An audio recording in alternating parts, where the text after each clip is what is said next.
সম্মানিত উপস্থিতি, এই পর্যায়ে আলোচনা পেশ করবেন আজকের মাহফিলের প্রধান আকর্ষণ, আন্তর্জাতিক খ্যাতি সম্পন্ন মুফাসসির কোরআন, বিশিষ্ট ইসলামী চিন্তাবিদ হযরত মাওলানা হাসিবুর রহমান সাহেব। হুজুরকে ওনার মূল্যবান বক্তব্য পেশ করার জন্য সবিনয় অনুরোধ জানাচ্ছি।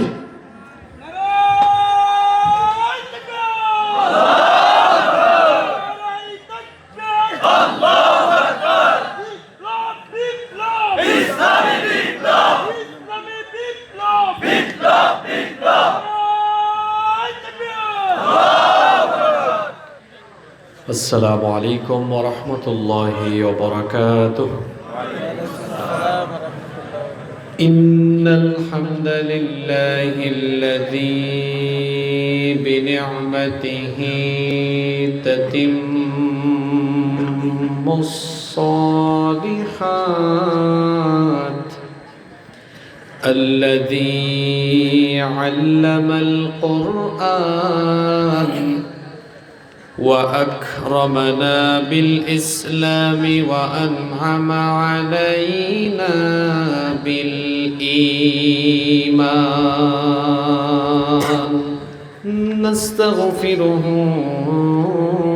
ونتوب إليه، وأشهد أن لا إله إلا الله وحده لا شريك له، وأشهد أن سيدنا وسندنا وحبيبنا وطبيبنا وطبيب أرواحنا محمدًا عبد الله ورسوله، أرسله بالحق بشيرا ونذيرا وداعيا إلى الله بإذنه وسراجا منيرا.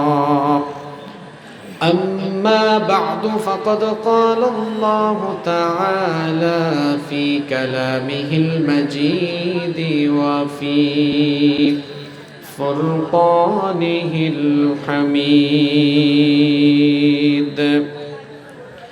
أعوذ بالله من الشيطان الرجيم. بسم الله الرحمن الرحيم. إن الدين عند الله الإسلام، وما اختلف الذين أوتوا الكتاب إلا من بعد ما جاءهم العلم بغيا بينهم، ومن يكفر بآيات الله فإن الله سريع الحساب. وقال تعالى في شان حبيبه: إن الله وملائكته يصلون على النبي يا أيها الذين آمنوا صلوا عليه وسلموا تسليما. اللهم صل على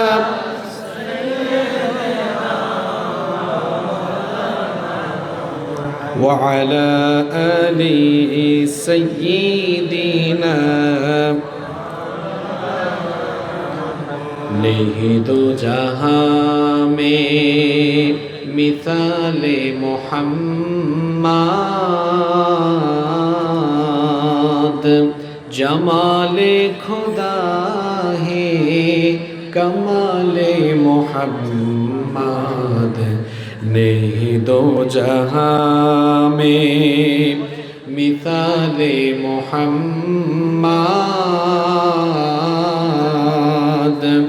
जमाले खुदा है कमाले मोहम्मद हृदय मोहम्मद अल्लाहुम्मा सल्ली अला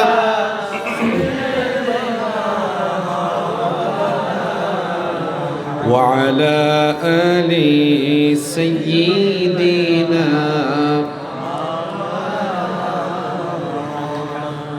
বাংলাদেশের ঐতিহ্যবাহী কুমিল্লা জেলার নাঙ্গলকোট উপজেলায় অবস্থিত ভাতরা সমাজ কল্যাণ পরিষদের উদ্যোগে আয়োজিত আজকের এই তৃতীয় ঐতিহাসিক তাফসিরুল কোরআন মাহফিলের সমাপনী অধিবেশনের মোহতারাম শ্রদ্ধাভাজন সভাপতি, মঞ্চে উপস্থিত আজকের মাহফিলের সম্মানিত প্রধান অতিথি, বাংলাদেশ ইসলামী ছাত্র শিবিরের সাবেক কেন্দ্রীয় সভাপতি, বাংলাদেশ জামাত ইসলামী এর কেন্দ্রীয় মজলিসের শোরা সদস্য, আপনাদের অত্র এলাকার গৌরব, কুমিল্লা 10 নাঙ্গলকোট লালমাই আসনের সংসদ সদস্য পদপ্রার্থী, এই এলাকার গণমানুষের প্রিয় ব্যক্তিত্ব, জননন্দিত জননেতা জনাব মাওলানা মুহাম্মদ ইয়াসিন আরাফাত, আজকের মাহফিলের সম্মানিত প্রধান মেহমান 6 নং মকরবপুর ইউনিয়নের সাবেক চেয়ারম্যান জনাব মাজহারুল ইসলাম সুফু এবং পোস্টারে উল্লেখিত বরেণ্য সম্মানিত অতিথিবৃন্দ, আল্লাহ তাআলা সকলকে দ্বীনের জন্য কোরআনের জন্য কবুল করেন, আমরা সবাই বলি আমিন। আজকের মাহফিলে বক্তব্য রেখেছেন বিশিষ্ট আলেমে দ্বীন হযরত মাওলানা মুফতি শামসুদ্দোহা আশরাফি সাহেব, বক্তব্য রেখেছেন হাফেজ মাওলানা মুফতি মোহাম্মদ শাহ আলম সাহেব, হাফিজাহুমুল্লাহ ওয়া রাআহুম ওয়া আতালাল্লাহু উমরাহুম ওয়া বারাকাল্লাহু ফি হায়াতিহিম, আমরা সকলে বলি আমিন। মাহফিলে উপস্থিত আমাদের মাথার তাজ শ্রদ্ধাভাজন উলামায়ে কেরাম, উপস্থিত বিভিন্ন মাদ্রাসার আসাতিদায়ে কেরাম, এসেছেন স্কুল কলেজের আমাদের সম্মানিত স্যারেরা, উপস্থিত বিভিন্ন রাজনৈতিক দলের সম্মানিত নেতৃবৃন্দ, সামাজিক নেতৃবৃন্দ, আমার সামনে বসা পিতৃতুল্য সম্মানিত মুরব্বিয়ানে ইজাম, যুগে যুগে আল্লাহর জমিনে আল্লাহর দ্বীন প্রতিষ্ঠায় যারা অগ্রসেনানীর ভূমিকা পালন করেছেন, আমার কলিজার টুকরা প্রিয় যুবক, তরুণ এবং ছাত্র ভাইয়েরা, পর্দার আড়ালে থাকা সম্মানিতা মা এবং বোনেরা, আমার প্রিয় ভাতরা নাঙ্গলকোট তথা সম্মানিত কুমিল্লাবাসী, আপনারা সবাই কেমন আছেন? আমিও আল্লাহর রহমতে ভালো আছি। আমাদের সবাইকে সুস্থতার সাথে বাঁচিয়ে রেখে আজকের এই সুন্দর বরকতময় নান্দনিক এবং জান্নাতি এই আয়োজনে আমাদেরকে শামিল হওয়ার তৌফিক যিনি দান করেছেন, গলার আওয়াজ বড় করে সবাই বলেন তো তিনি কে? সেই মহান রবের জন্য হৃদয়ের সবটুকু ভালোবাসা, আবেগ, অনুভূতিকে উজাড় করে দিয়ে খুশি মনে প্রাণবন্ত আওয়াজে উচ্চ কণ্ঠে কালিমাতুশ শুকর আদায় করে আমরা সকলেই পড়ছি আলহামদুলিল্লাহ। অসংখ্য অগণিত দুরুদ এবং সালাম পেশ করছি সর্বকালের সর্বযুগের সর্বশ্রেষ্ঠ মহামানব নবিয়ুনা ওয়া সাইয়্যিদুনা ওয়া কুদওয়াতুনা মুহাম্মাদুর রাসূলুল্লাহ সাল্লাল্লাহু আলাইহি ওয়াসাল্লামের প্রতি, যাকে আল্লাহ তাআলা আমাদের হেদায়াতের জন্য পাঠিয়েছেন। আল্লাহুম্মা সাল্লি আলাইহি আল্লাহুম্মা বারিক আলাইহি। সম্মানিত উপস্থিতি, লক্ষ লক্ষ টাকা খরচ করে এত মানুষের শ্রম, ঘাম আর মেহনতের ফলে আয়োজিত হওয়া আজকের এই মাহফিলে বসে আমরা অপ্রাসঙ্গিক অপ্রয়োজনীয় কোনো কথা বলে এই মাহফিলের হক এবং সময়ের বরকত কোনোটাই নষ্ট করতে চাই না। এজন্য সরাসরি আমরা আল্লাহর কালাম থেকে হেদায়াতের নিয়তে কথা বলতে চাই, শুনতে চাই ইনশাআল্লাহ। আল্লাহ তাআলা আমাদেরকে হেদায়াতের নিয়তে বলার এবং শোনার তৌফিক দেন, আমরা বলি আমিন। আমি আপনাদের সামনে কোরআনুল কারীমের 3 নম্বর পারায় অবস্থিত 3 নম্বর সূরা সূরাতু আলে ইমরানের 19 নম্বর আয়াত, মাত্র একটি আয়াত তিলাওয়াত করেছি। এই একটি আয়াতের ভেতরে এমন গুরুত্বপূর্ণ নির্দেশনা আমাদের জন্য আছে, যদি আমরা এই আয়াত থেকে আজকের কথাগুলো শুনে শিক্ষা নিয়ে বাড়ি ফিরতে পারি, তাহলে আমরা দুনিয়া এবং আখিরাত উভয় জাহানে সফলতার যে মূল মন্ত্র বা সফলতার যে প্রয়োজনীয় দিক নির্দেশনা এই আয়াতের ভেতর থেকে আমরা আজকে বের করে নিতে পারবো ইনশাআল্লাহ। আমরা সবাই মনোযোগী হয়ে শুনতে পারবো তো? জোরে বলি ইনশাআল্লাহ। আমরা আর কোনো আবুল তাবুল ফালতু কথা বলবো না, সরাসরি শুরু করছি। আল্লাহ তাআলা বলছেন, ইন্নাদ-দীনা ইনদাল্লাহিল ইসলাম, নিশ্চয়ই আল্লাহর কাছে, আল্লাহর নিকটে একমাত্র মনোনীত দিন হলো ইসলাম। খেয়াল করে শোনেন, এদিক ওদিক তাকাবেন না, যুবক ভাইদের দৃষ্টি আকর্ষণ করছে।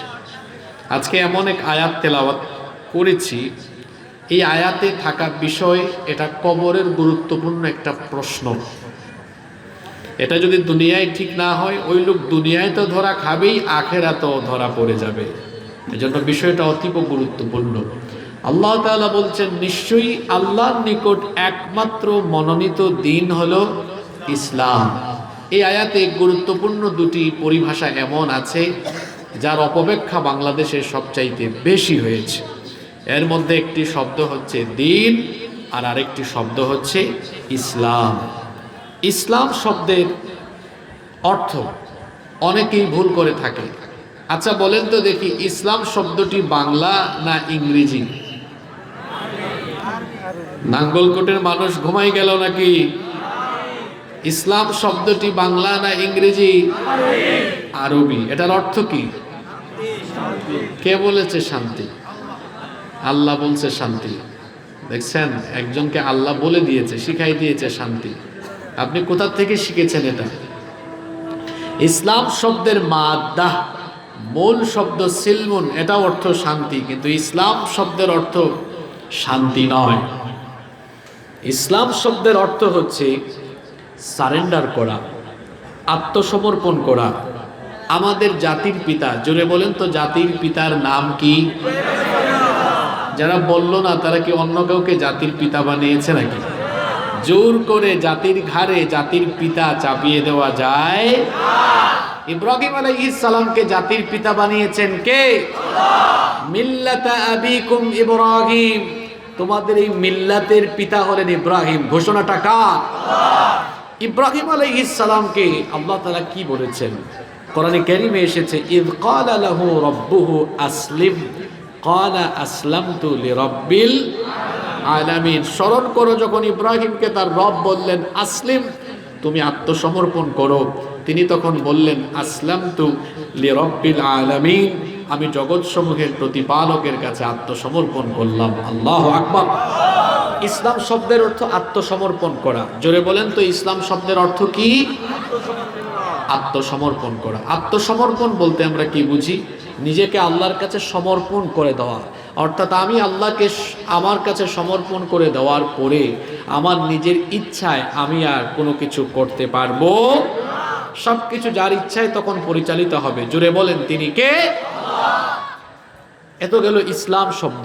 আরেকটা শব্দ এই আয়াতে এসেছে, দিন। দিন শব্দের অর্থ কি? আপনারা কি শুনতেছেন? দিন শব্দটি বাংলা না আরবি? আরবি। দিন শব্দের অর্থ কি?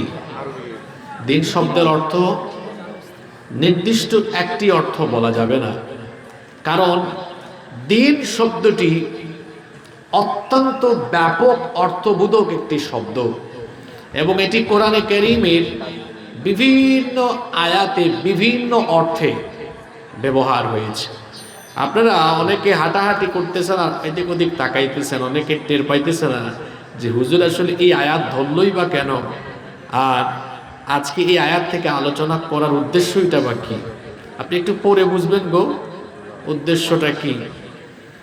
আপনি ভাবিয়েন না যে বিষয়টা অগুরুত্বপূর্ণ বা গুরুত্বপূর্ণ না। বলেন তো দেখি, পৃথিবী থেকে যাওয়ার পরে কবরে যখন আমাদেরকে রাখা হবে, কবরে আমাদের জন্য প্রশ্ন আছে মোট কয়টা? একজন বলছে 5টা, আরো 2টা বাড়াইছে। কবরে আমাদের জন্য প্রশ্ন কয়টা? তিনটা। প্রথম প্রশ্নটা কি? মার রব্বুকা, তোমার রব কে? আর দ্বিতীয় প্রশ্নটা কে? হ্যাঁ বলেন, দ্বিতীয় প্রশ্নটা কি? জোরে বলেন। মা দিনুকা, আপনাকে দিন শিখাইতে বসছি এমনি এমনি না। পৃথিবীতে যারা দিন ঠিক করতে পারবে না, এরা কবরে গিয়ে এই 2 নম্বর প্রশ্নের উত্তর দিতে পারবে না। কথা বোঝা যায়? এটা কবরের ওয়াজ শুরু হয়েছে, এটা আগেই বলে রাখলাম, কারণ এক গ্রুপ মনে করতে পারে হুজুর ভালোই ছিল, হঠাৎ করে রাজনীতি শুরু করছে। এই জন্য এই পাগলদেরকে আগেই বুঝাইলাম। আবার পাগল খারাপ অর্থে নিয়েন না, পাগলের কিন্তু একটা ইতিবাচক অর্থ আছে। যেমন আমরা বলি ইসলাম পাগল, দিন পাগল, হুজুর পাগল, আলেম ওলামা পাগল। মাঝে মাঝে আমাদেরকে অনেকে অনেক কথা বলে, আমরা মনে করি ওরাও আলেম পাগল হয়ে এগুলো বলে। আমরা এগুলো খারাপভাবে নেই না, আমরা ইতিবাচক নেই, নেতিবাচক কোনো বিষয় গ্রহণ করি না। তাহলে কবরের দিনের বিষয়ে প্রশ্ন আছে না নাই? আচ্ছা, এখন দিন শব্দের অর্থ কি? এই আয়াতেও তো বলা হয়েছে নিশ্চয়ই আল্লাহর নিকট ইসলাম হলো একমাত্র মনোনীত। না, আপনারা আগেই অর্থ বলে ফেলছেন। ধর্ম কে শিখাইছে আপনাদেরকে? আচ্ছা, ইংরেজির যেমন ডিকশনারি আছে, আরবির কি ডিকশনারি নেই? ডিকশনারির আরবি কি? কামুস। তা আপনি কামুস খুলে দেখান তো যে দিন শব্দের অর্থ ধর্ম। দিন শব্দের অর্থ ধর্ম নয়। ধর্ম মানে কি? ধর্ম মানে হলো কোনো বিষয় ধারণ করা। যেমন আগুনের একটা ধর্ম আছে, আগুনের ধর্ম হলো পুড়িয়ে দেয়া, পানির ধর্ম হলো ভিজিয়ে দেওয়া। দিন শব্দটির অর্থ শুধুমাত্র ধর্ম নয়। যদি আপনাদের বলা অর্থটা আমি গ্রহণ করি, আপনাদেরকে প্রথমে আমি আটকাই দিতে পারবো। আচ্ছা বলেন তো, কোন সূরা এমন যেটা ছাড়া নামাজ হয় না? সূরাটার নাম কি? জোরে বলেন, সূরাটার নাম কি? এই সূরাটা কোরআনের শেষে না শুরুতে? মাথা খাটাইয়া বলেন তো, ওই সূরায় দিন শব্দটা আছে না নাই? তো ওইখানে কি দিন শব্দের অর্থ ধর্ম নাকি? দেখছেন, প্রথমে আটকাই গেছেন আপনারা। দিন শব্দের অর্থ শুধু ধর্ম নয়, বরং দিন শব্দটি হলো কোরআনুল কারীমের ব্যাপক অর্থবোধক একটি শব্দ। আপনি খেয়াল করে শুনেন, দেখেন কোরআনে কারীমের বিভিন্ন সূরার বিভিন্ন আয়াতে দিন শব্দটি বিভিন্ন রকমের অর্থে ব্যবহার হয়েছে। কোরআনুল কারীম খুললেই যে সূরাটা পাওয়া যায়, সূরাতুল ফাতিহার ভেতরেও দিন শব্দটা রয়েছে। সওয়াবের নিয়তে আমার সাথে তেলাওয়াত করেন, আলহামদুলিল্লাহি রাব্বিল আলামিন আর রহমানির রহিম মালিকি ইয়াউমিদ্দিন। আলহামদুলিল্লাহি রাব্বিল আলামিন, সকল প্রশংসা আল্লাহর, যিনি জগৎ সমূহের রব। আর রহমানির রহিম, তিনি হচ্ছেন রহমান, তিনি হচ্ছেন রহিম। তার পরিচয় হলো মালিকি ইয়াউমিদ্দিন, অর্থাৎ মুফাসসিরগণের ব্যাখ্যা করেছেন আই ইয়াউমুল জাযাই আও ইয়াউমুল হিসাব, বিচার দিবস, হিসাব দিবসের মালিক যিনি, তিনি কে? আমার মনে হয় সাউন্ডটা এখানে এনাফ না, ভালো না, এটা ঠিক করেন। তাহলে দেখেন তো, এখানে মালিকি ইয়াউমিদ্দিন, এখানে কি দিন শব্দের অর্থ ধর্ম না বিচার দিবস? আপনারা আমার সাথে কথা বলতে হবে, এটা একটা ক্লাস। বলেন, দিন শব্দের অর্থ ধর্ম না বিচার দিবস? কি আশ্চর্য কথা!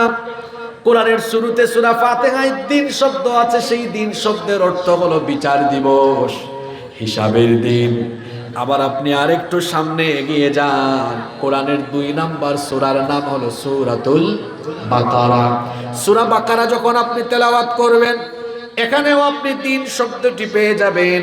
জাতির পিতা ইব্রাহিম আলাইহিস সালাম এবং ইয়াকুব আলাইহিস সালাম তাদের সন্তানদেরকে উপদেশ দিতে গিয়ে কি বলেছিলেন?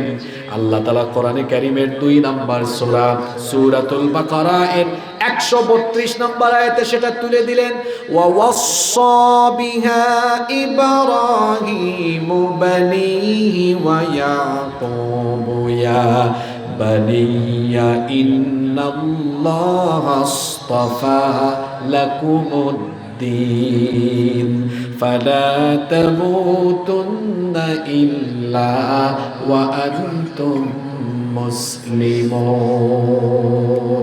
আল্লাহ তাআলা বলছেন ওয়াসাা বিহা ইব্রাহিম, ইব্রাহিম ওসিয়ত করলেন, ওয়া ইয়াকুব এবং ইয়াকুব ওসিয়ত করলেন। ইব্রাহিম এবং ইয়াকুব তাদের সন্তানদেরকে ওসিয়ত করলেন। কি ওসিয়ত করলেন? ইয়া বানিয়া, হে আমার সন্তানেরা, ইন্নাল্লাহ আস্তাফা লাকুমুদ্দিন, ইন্নাল্লাহ আস্তাফা লাকুমুদ্দিন, নিশ্চয়ই আল্লাহ তোমাদের জন্য একটা দিন মনোনীত করেছেন। তাহলে এখানেও দিন শব্দ এসেছে, এর ব্যাখ্যা আমি করব না।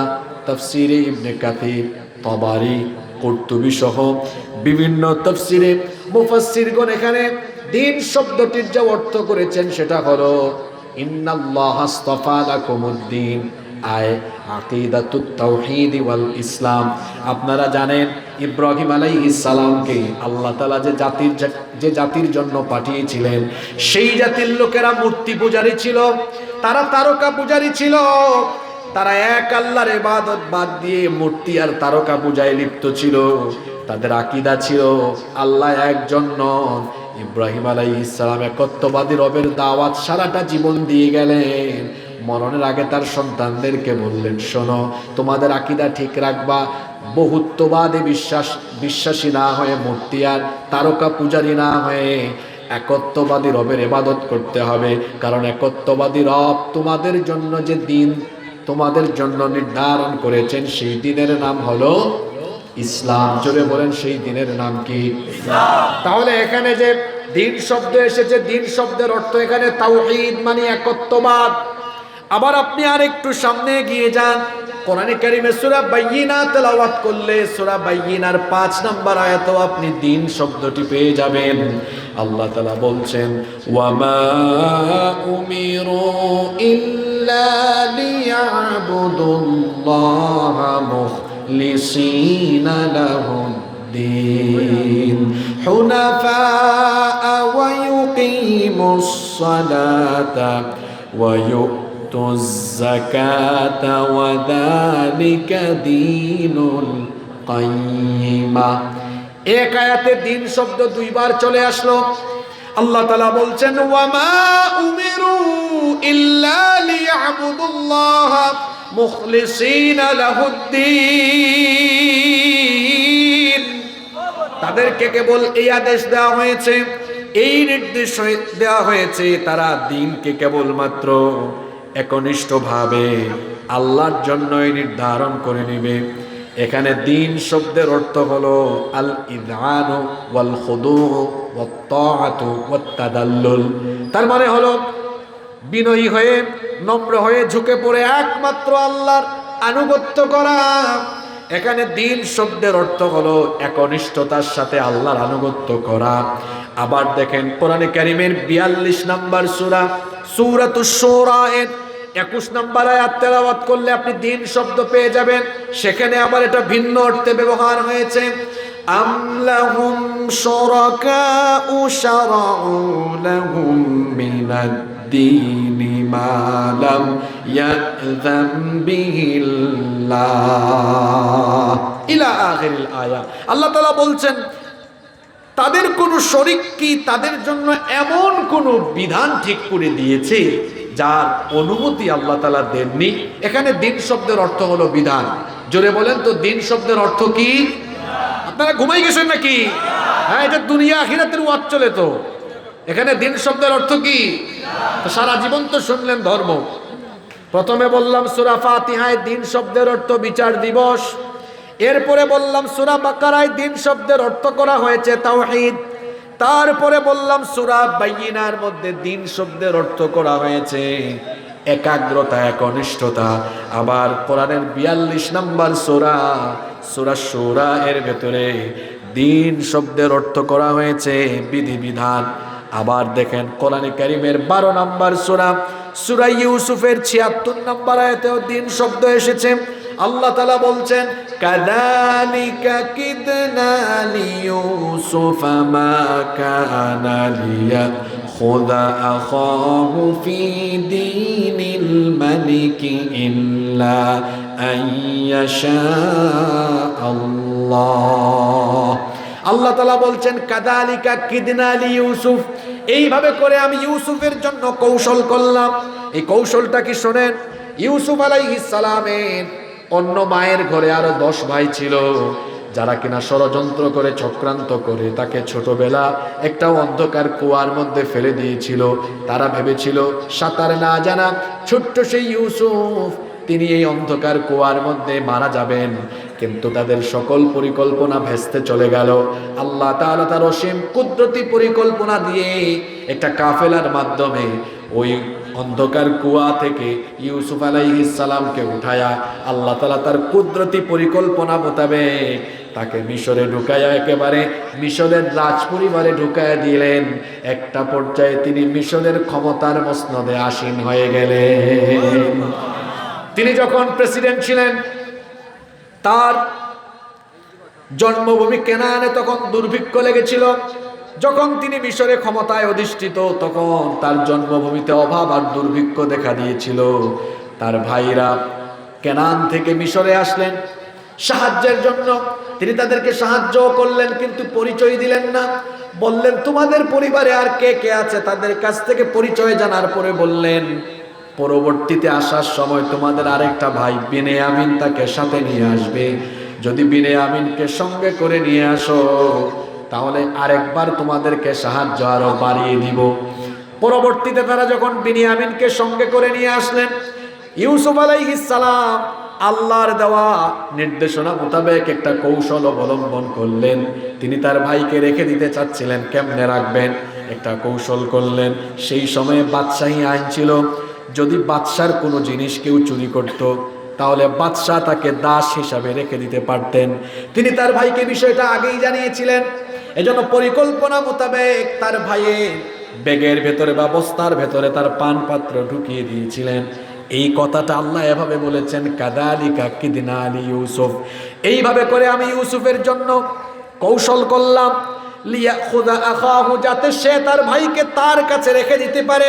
ফি দীনিল মালিকি, ফি দীনিল মালিকি, বাদশাহী আইনে সে যেন রেখে দিতে পারে, তবে সে রাখতে পারতো না। ইল্লা আইয়াশা আল্লাহ, আল্লাহ যদি না চাইতেন। এখানেও দিন শব্দটি এসেছে, এখানে দিন শব্দের অর্থ করা হয়েছে আইন। জোরে বলেন তো এখানে দিন শব্দের অর্থ কি? প্রায় 5 থেকে 6টা আয়াত তেলাওয়াত করেছি। প্রত্যেকটা আয়াতের ভিতরে দিন শব্দ আছে। শব্দ হলো একটা, শব্দ একরকম কিন্তু অর্থ কি একরকম নাকি? পুরুষ মানুষের মতো জবাব দেন, শব্দ কয়টা? অর্থ কি একটা? এক এক জায়গায় এক এক রকমের অর্থ।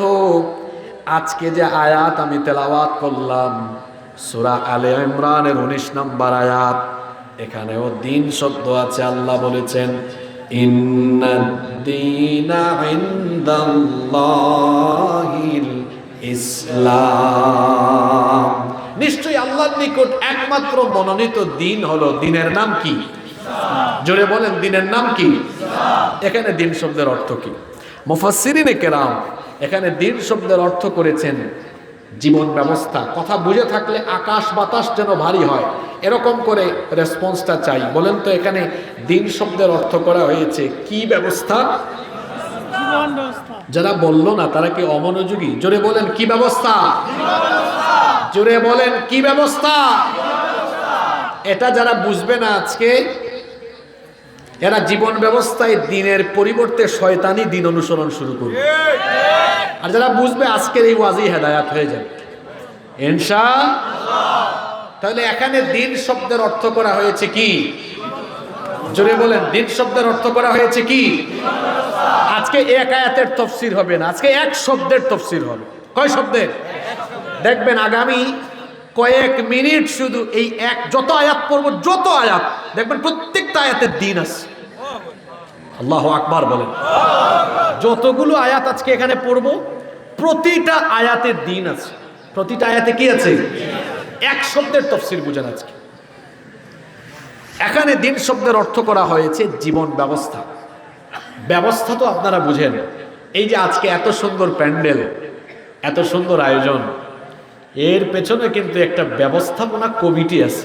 এই ব্যবস্থাপনা কমিটির নাম হলো ভাতরা ইসলামী সমাজ কল্যাণ পরিষদ। তারা এটার আয়োজন করেছে। আমরা এটাকে বলতে পারি ব্যবস্থাপনা কমিটি। ব্যবস্থা মানে হচ্ছে কোনো জিনিস অ্যারেঞ্জ করা। আচ্ছা, ব্যবস্থা বুঝলাম। জীবন কি? জীবন কি? জীবন হলো জন্ম থেকে নিয়ে মৃত্যু পর্যন্ত যে একটা সময় আছে, এই পুরো সময়ের সমষ্টির নাম হলো জীবন। মনে করেন একজন লোক জন্মগ্রহণ করেছে 1980 সালে, মারা গিয়েছে 2025 সালে। তার মানে 1980 থেকে 2024 সাল পর্যন্ত এই সময়ের সমষ্টিটাই হলো তার জীবন। এই সময়ের সমষ্টিটাই হলো কি তার? তাহলে শব্দ দুইটা এখানে, একটা জীবন আর একটা শব্দ হলো ব্যবস্থা। তো জীবন ব্যবস্থা মানে কি? অর্থাৎ জন্ম থেকে নিয়ে মৃত্যু পর্যন্ত একজন মানুষের জীবন পরিচালনার জন্য যত রকমের ব্যবস্থাপনা দরকার, সকল ব্যবস্থাপনা যে দিনের ভেতরে আছে, সেই দিনের নাম কি? কথাটা জরুরি। তো রসুলের একটা সুন্নাহ হলো, তিনি যখন জরুরি কোনো কথা বলতেন, এটা একবার না, এটা কয়বার বলতেন? এজন্য আমিও নবীজির সুন্নাহ আদায় করে বলি, জীবন ব্যবস্থা মানে হলো আপনার যেদিন জন্ম হয়েছে সেদিন থেকে আপনি যেদিন মরবেন, এর আগ পর্যন্ত আপনার জীবনের সকল দিক এবং বিভাগের ব্যবস্থাপনা যেখানে আছে, সেই দিনের নাম হলো। আরো সংক্ষেপে করে বলি আমি, আমাকে দিয়ে, আমার যেদিন জন্ম হয়েছে সেদিন থেকে আমি মরার আগ পর্যন্ত আমার ব্যক্তি জীবন, পরিবার, সমাজ, আমার জীবনের সকল অঙ্গনকে পরিচালনার জন্য যত রকম ব্যবস্থাপনা দরকার, সব ব্যবস্থাপনা আল্লাহ একটা দিনের ভেতরে দিয়েছেন। সেই দিনের নাম কি? জোরে বলেন, সেই দিনের নাম কি? দিন ইসলামের অনেক বৈশিষ্ট্য আছে, সব তো বলতে গেলে সময় কুলাবে না, আপনাদের ধৈর্যও কুলাবে না। এজন্য আজকে আমি দিন ইসলামের মাত্র 7টি বৈশিষ্ট্য সরাসরি আল্লাহর কোরআন থেকে তুলে ধরবো ইনশাআল্লাহ। এই 7টা পয়েন্ট কি একদম মুখস্থ করে আজকে বাড়ি যাওয়া যাবে? চলেন শুরু করি। দিন ইসলামের প্রথম বৈশিষ্ট্য হচ্ছে, এটা হলো দ্বীনুন রব্বানিয়া, এটা হলো রবের দেওয়া দিন। দিন ইসলামের মধ্যে যতগুলো বিষয় আছে, যত বিধিনিষেধ আছে, আদেশ আছে, নিষেধ আছে, বলেন তো এটাকে কোনো ফেরেশতা বা মানুষের বানানো নাকি? আস্তে বলবেন না, জোরে বলে, এটা কি মানুষের বানানো নাকি? বরং দিন ইসলামের প্রত্যেকটা বিধান সরাসরি যার তরফ থেকে এসেছে, গলার আওয়াজ বড় করে বলেন তিনি কে? যেমন দিন ইসলামের বিধিবিধানগুলো শরীয়তের প্রধান উৎস হিসাবে যে কিতাবের ভেতরে পাওয়া যায়, সেই কিতাবের নাম হলো কোরআন। এটা কি জিবরিল ফেরেশতা অথবা আমাদের নবী মুহাম্মদ, সকলে বলি সাল্লাল্লাহু আলাইহি ওয়াসাল্লাম, তারা কি নিজে থেকে বানিয়ে কিছু ঢুকিয়ে দিয়েছেন নাকি? আল্লাহ তাআলা বলছেন, ওয়া মা ইয়ানতিকু আনিল হাওয়া ইন হুয়া ইল্লা ওয়াহয়ুন ইউহা। আমার নবী তার মনোবৃত্তির অনুসরণ করে কোনো কিছু বলেন নাই, বরং তিনি যা বলেছেন তা আমার তরফ থেকে ওহী হিসাবে এসেছে। নবীজি যা বলেছেন সবকিছু যার তরফ থেকে এসেছে, তিনি কে? যুবক ভাইয়েরা আছেন না ঘুমাই গেছেন? আপনাদের উদ্দেশ্যে আজকে আমার বহু কথা আছে। আপনাদেরকে অনেকে টার্গেট করে, আপনাদেরকে অনেকে টার্গেট করে, ইউজ করে, আর আপনারা ইউজড হয়ে যান। আগে ভাগে সবকিছু বুঝেন, যে কোনো জায়গায় গিয়ে ইউজড হয়ে যায়েন না। আপনাদেরকে অনেকে ইউজ করে কিভাবে? তার স্বার্থে, তার ক্ষমতায় যাওয়ার সিঁড়ি হিসাবে আপনাকে সে ভাড়া করে, সামনে পিছনে আপনাকে দিয়ে মোটরসাইকেল শোডাউন করায়, আপনার পকেটে 1500 টাকা ঢোকায়, অথবা আপনার জিলাপি বিরিয়ানি দেয়, আর আপনিও সামনে পিছনে চামচামি করেন। কিপ ইন ইউর মাইন্ড, আপনি মনে রাখবেন ভাই, এই যে আপনার তারুণ্য, আপনার যৌবন, আপনার ঘাম, আপনার শ্রম, এটা কারো চামচামি করার জন্য দেওয়া হয় নাই। আপনার এই তারুণ্য, আপনার এই যৌবন, আপনার এই শ্রম, ঘাম, রক্ত, এটা কারো চামচামির জন্য দেওয়া হয় নাই, বরং এটা দেওয়া হয়েছে আল্লাহর জমিনে আল্লাহর দ্বীন কায়েমের জন্য। এজন্য প্রতি ফোঁটা ঘাম, আমি হিসেব করে ফেলবো। এই যে আমি কথা বলছি, ঘাম বেরোচ্ছে, আমার তো বাপ ডাইকাও কেউ তার সামনে পিছনে ঘুরাইতে পারবে না, কিন্তু আল্লাহর দিনের জন্য সে আমার ঘাম না, প্রয়োজন আমার রক্তও নিতে পারবে। এজন্য যুবকদেরকে বলবো, কোথায় যাচ্ছেন আমার ভাইয়েরা? কাদের জন্য ঘাম আর শ্রম ঝরান? আপনার প্রতি ফুটা ঘাম, আপনার শরীরের প্রতি ফুটা রক্ত মহামূল্যবান। এই মহামূল্যবান ঘাম আর রক্ত কোন তথাকথিত ব্যক্তির জন্য নয়, বরং প্রতি ফুটা ঘাম আর রক্ত আমরা খরচ করব আল্লাহর দ্বীন ইসলাম আর আল্লাহর কিতাব কুরআনের জন্য। দ্বীন ইসলাম এটা তো আমারে কোনো নেতাও বানায় দেয় নাই, এটা কোনো ফেরেশতা আমারে বানায় দেয় নাই, এটা কোনো নবী রাসূলও আমারে বানায় দেয় নাই। দ্বীন ইসলামের প্রথম বৈশিষ্ট্যটাই হলো এটা দ্বীনুন রব্বানিয়াহ, এটা রবের দেওয়া দ্বীন। জোরে বলেন তো, এটা কার দেওয়া দ্বীন? দ্বীন ইসলামের 2 নাম্বার বৈশিষ্ট্য হলো এটা হলো পৃথিবীর সমস্ত আম্বিয়া আলাইহিমুস সালাম, সকল নবী রাসূলের দ্বীন। সকল নবী এবং রাসূলের দ্বীন একরকম না 2 রকম? হ্যাঁ, অনেকে টেনশনে পড়ে গেছে। বলেন তো, আদম আলাইহিস সালামের দ্বীনের নাম কি? নূহ আলাইহিস সালামের দ্বীনের নাম কি? অনেকে টেনশনে পড়ে গেছে, ভাবতেছে হয়তো তারা অন্য ধর্মের ছিলেন। অনেকে বলতে পারে ইব্রাহিম আলাইহিস সালাম ইহুদি ছিলেন, নাউজুবিল্লাহ। আল্লাহ তো কোরআনে বলেছেন, মা কানা ইব্রাহিমু ইয়াহুদিয়ান ওয়ালা নাসরানিয়ান ওয়ালাকিন কানা হানিফা। তিনি ইহুদিও ছিলেন না, খ্রিস্টানও ছিলেন না, বরং তিনি ছিলেন একনিষ্ঠ মুসলিম। পৃথিবীতে আল্লাহ তাআলা যত নবী এবং রাসূল পাঠিয়েছেন, সকল নবী এবং রাসূলের দ্বীন একরকম, দ্বীন একটাই। সকল নবী এবং রাসূলের দ্বীনের নাম কি? আস্তে বলবেন না, জোরে বলেন, সকল নবী রাসূলের দ্বীনের নাম কি? তবে এখানে একটা কথা বলে রাখি, সব নবীদের দ্বীন একরকম হলেও তাদের শরীয়ত ছিল ভিন্ন রকম। দ্বীন আর শরীয়তের মধ্যে কিন্তু পার্থক্য আছে। যেমন আদম আলাইহিস সালামের সময়ে এক গর্ভের ছেলে অন্য গর্ভের মেয়ে, অর্থাৎ ভাই বোনকে বিয়ে করতে পারত।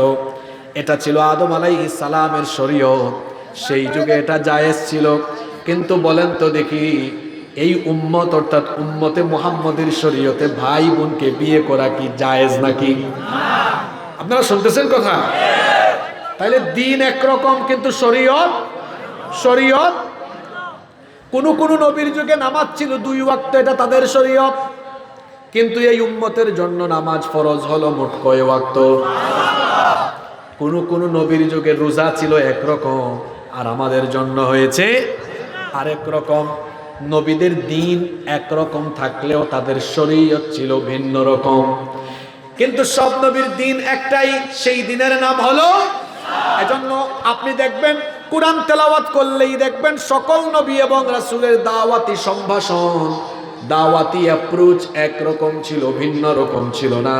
আল্লাহ তাআলা কোরআনে কারীমে বলেছেন, ওয়ালাকাদ বাআসনা ফি কুল্লি উম্মাতির রাসূলা আন ইবুদুল্লাহ।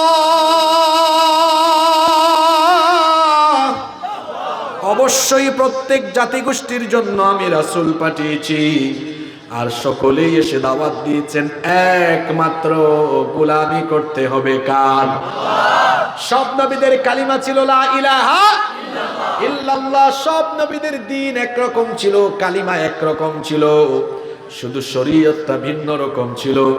এজন্য বলেছি দ্বীন ইসলামের 2 নাম্বার বৈশিষ্ট্য হলো এটা হলো সব নবী এবং রাসূলদের দ্বীন।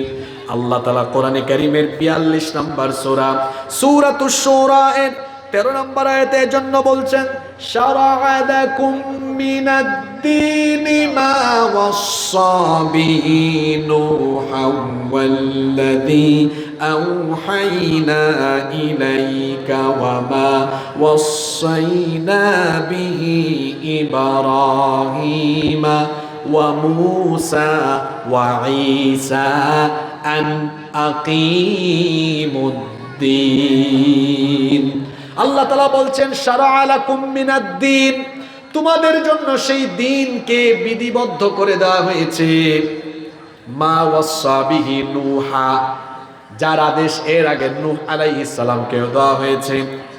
এরপরে আল্লাহ বলছেন, ওয়াল্লাযী আওহাইনা ইলাইকা, ও আমার হাবিব আপনার কাছে এমন এক কিতাব নাজিল করা হচ্ছে, এই কিতাব নাজিলের পদ্ধতি নতুন নয়, এই রকম করে কিতাব নাজিল করে আগেও দ্বীনের ব্যাপারে ওসিয়ত করা হয়েছে। ওয়ামা ওয়াসাইনা বিহি ইব্রাহিমা ওয়া মূসা ওয়া ঈসা, এর আগে ইব্রাহিমকে, মূসা, ঈসা আলাইহিমুস সালাম সকলকে আল্লাহ একই রকমের ওসিয়ত করেছেন, আন আকিমুদ্দিন, এই জমিনে যার দ্বীন প্রতিষ্ঠা করতে হবে তিনি কে?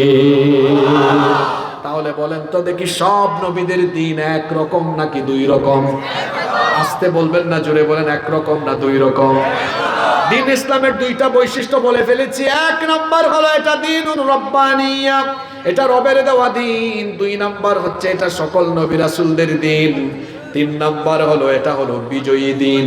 কিয়ামত পর্যন্ত দ্বীন ইসলামকে পরাভূত করা, দ্বীন ইসলামকে পরাজিত করা, এটা কোন শক্তির দ্বারা পৃথিবীতে কশ্চিনকালেও সম্ভব।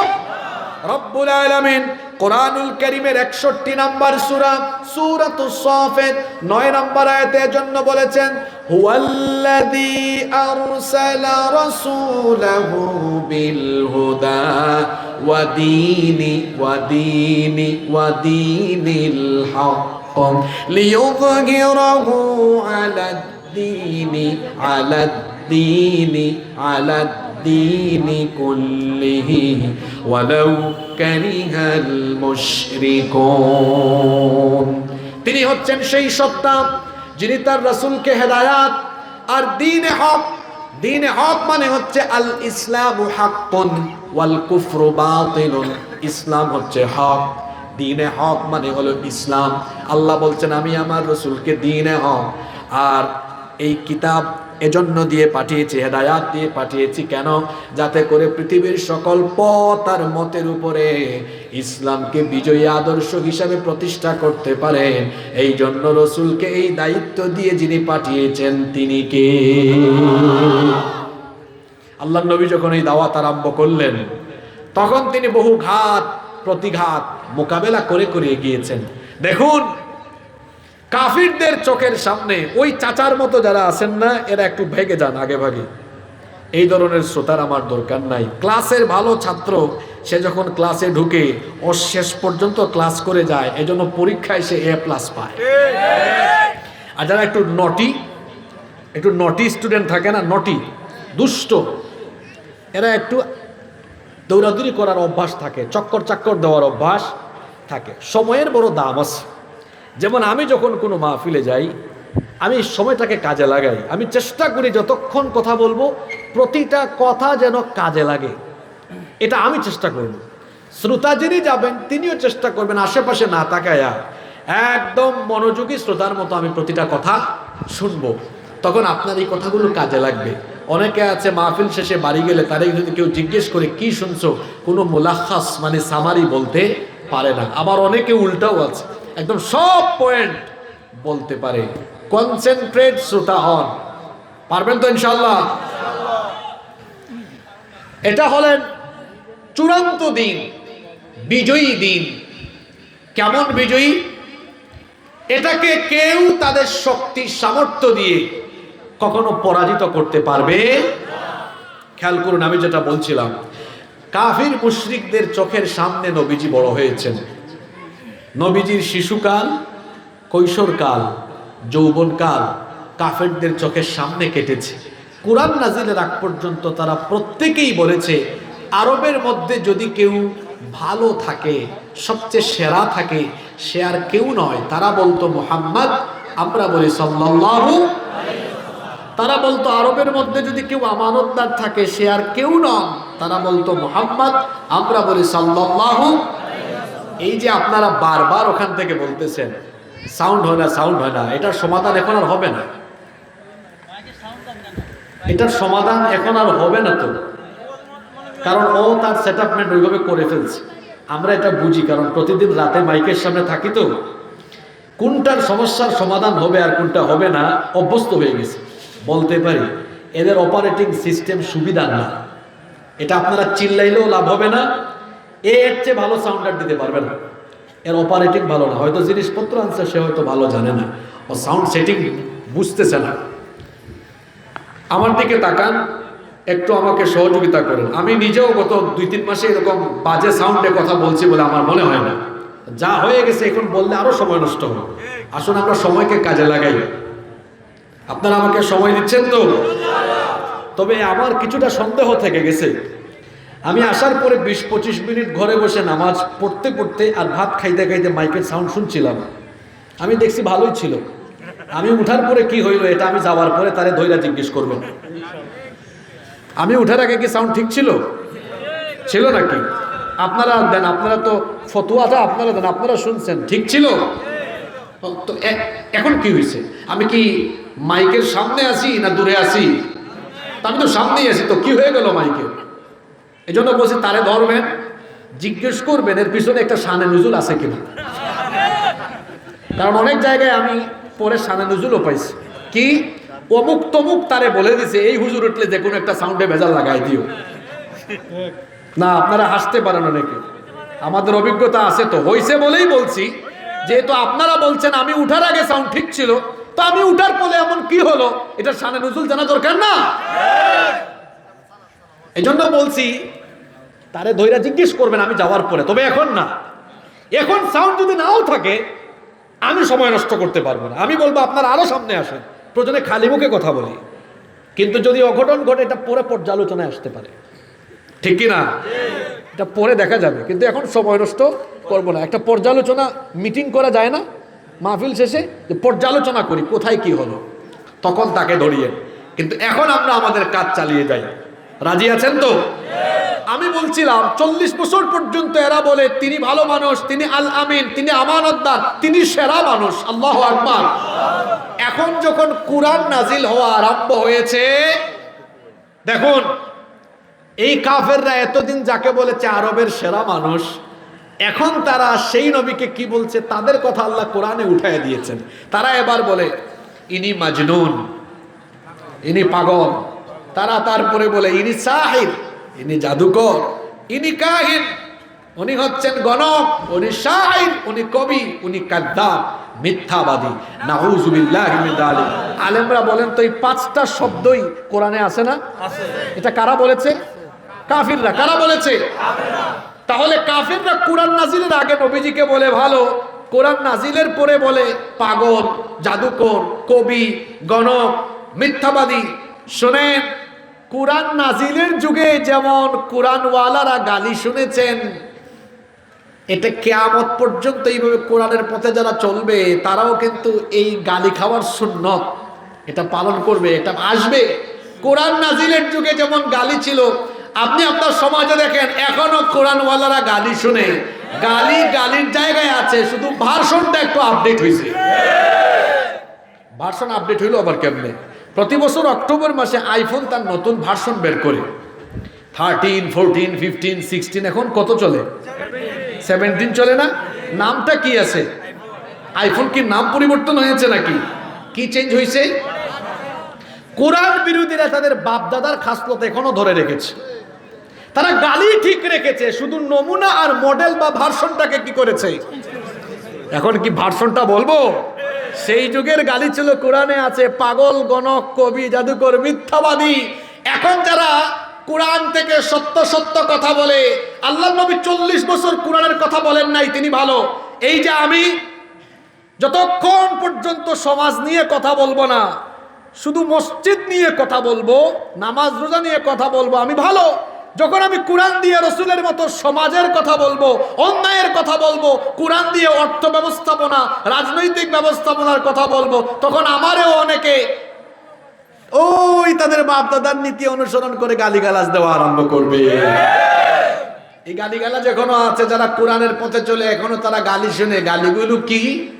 ধর্ম ব্যবসায়ী, মৌলবাদী, জঙ্গিবাদী, স্বাধীনতা বিরোধী, রাজাকার। আমারে বলছে রাজাকার। 2023 সালে চুয়াডাঙ্গায়, আলমডাঙ্গা একটা উপজেলা আছে, দর্শনা আর একটা উপজেলা আছে। আলমডাঙ্গা থেকে মাহফিল করে দর্শনার দিকে যাচ্ছে। ওসি সাহেব ফোন দিছে, হুজুর আপনি কোথায়? আহারে সময়ও কেমনে বদলে গেছে দেখেন। আগে পুলিশরা আসতো মাহফিলে গ্রেফতারের জন্য, এখন পুলিশরা আমাদেরকে প্রোটেকশন দিয়ে মাহফিলে নিয়ে আসে। এজন্য আমরা মাঝে মাঝে বলি যে যারা ক্ষমতা পেয়ে পুলিশ নিয়ে ঘুরে তারা মনে করে হায় রে বাপ কি যে হয়ে গেছে, হামসে বড় কোন হে ভাই। ক্ষমতার ঠেলায় নিজেকে অহংকারী ভাবিয়েন না, কারণ আজ ক্ষমতা আছে বলে পুলিশ হাত দিয়া পাও দিয়া সালাম মারে, ক্ষমতা গেলে এই একই পুলিশ হাত পাও দিয়ে একসাথে পিটাবে।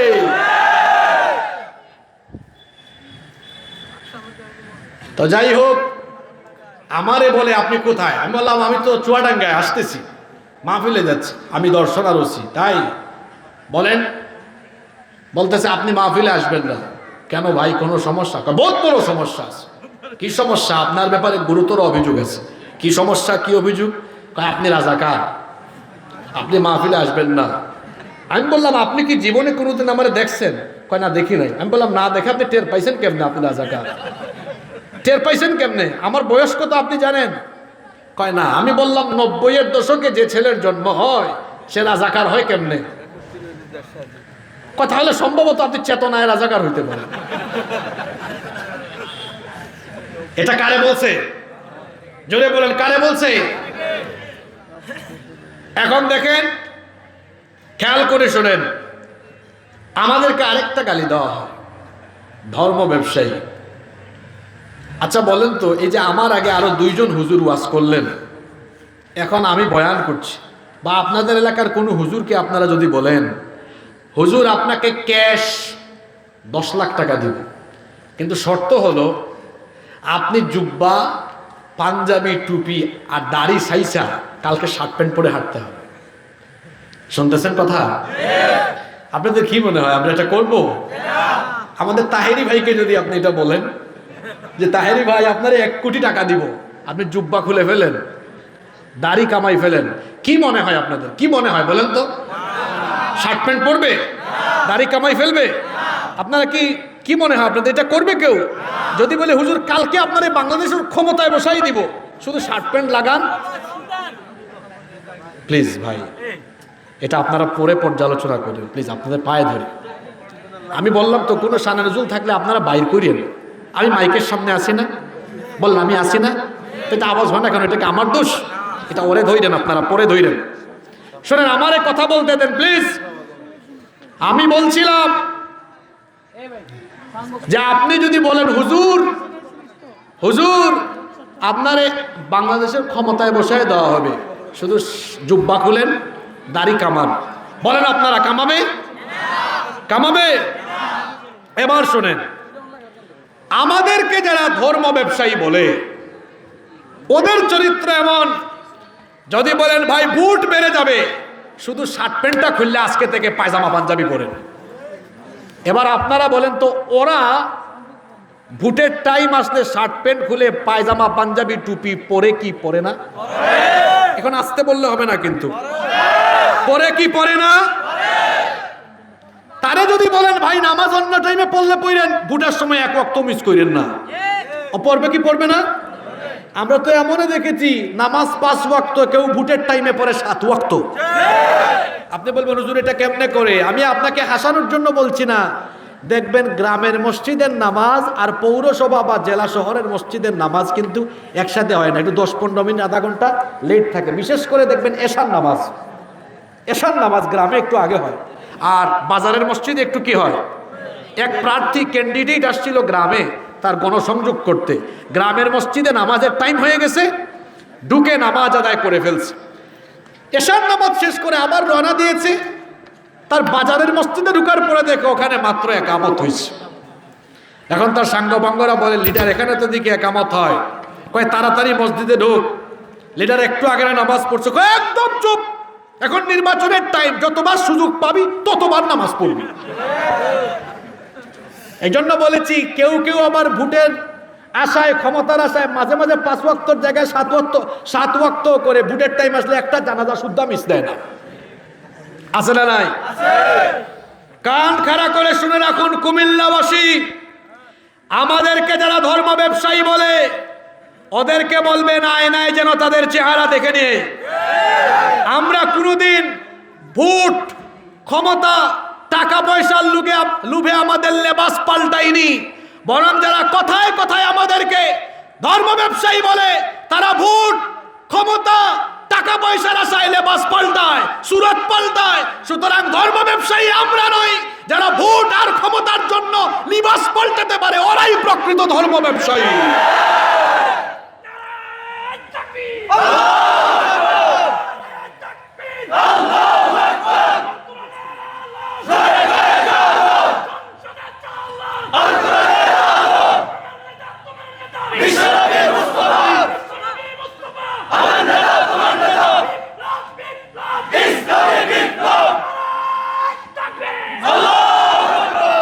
আমি যে কথাগুলো বলেছি এগুলার সাথে আপনারা একমত না দ্বিমত? আমি তো কুমিল্লায় 10 বছর ধরে আসি, কোনোদিন তো সুরত পাল্টাইলাম না। আপনাদের পাশের এলাকায় বাধাও দিয়েছে, আমার গাড়ি ভেঙে দিয়েছে, বলেছে আর আসতেও দিবে না। আমি তো এই এলাকায় নিয়মিত আসতেছি, কিন্তু যে আমাকে বলেছে আসতে দিবে না, সে আর এলাকায় আসতে পারবে কিনা আল্লাহ ভালো জানে। আমাদেরকে অনেকে আরো গালি দেয়, এগুলা তো দিবে, আবার রাজাকারের আগে অনেক হুজুরদেরকে পাকিস্তানি রাজাকারও বলে। আমার পাসপোর্ট আছে, চেক করে দেখেন, এই যে 2-3টা পাসপোর্ট আছে একসাথে জোড়া দেওয়া। কই পাকিস্তান ইমিগ্রেশনের তো কোনো সিলটিল নাই, কোনোদিন যাই নাই, যাওয়ার দরকারও হবে না। কিন্তু আমাদেরকে যারা এটা বলে, ওদের পাসপোর্ট চেক করে দেখেন, ওরা তাদের মামু বাড়ি নিয়মিত যাওয়া আসা করে। জন্য আমাদেরকে যারা পাকিস্তানি রাজাকার বলে অপবাদ দেয়, তাদেরকে আমরা বলবো আমরা পাকিস্তান যাইনি, যাবো না, বরং আমাদেরকে যারা এই কথা বলে তারা ভারতীয় রাজাকার।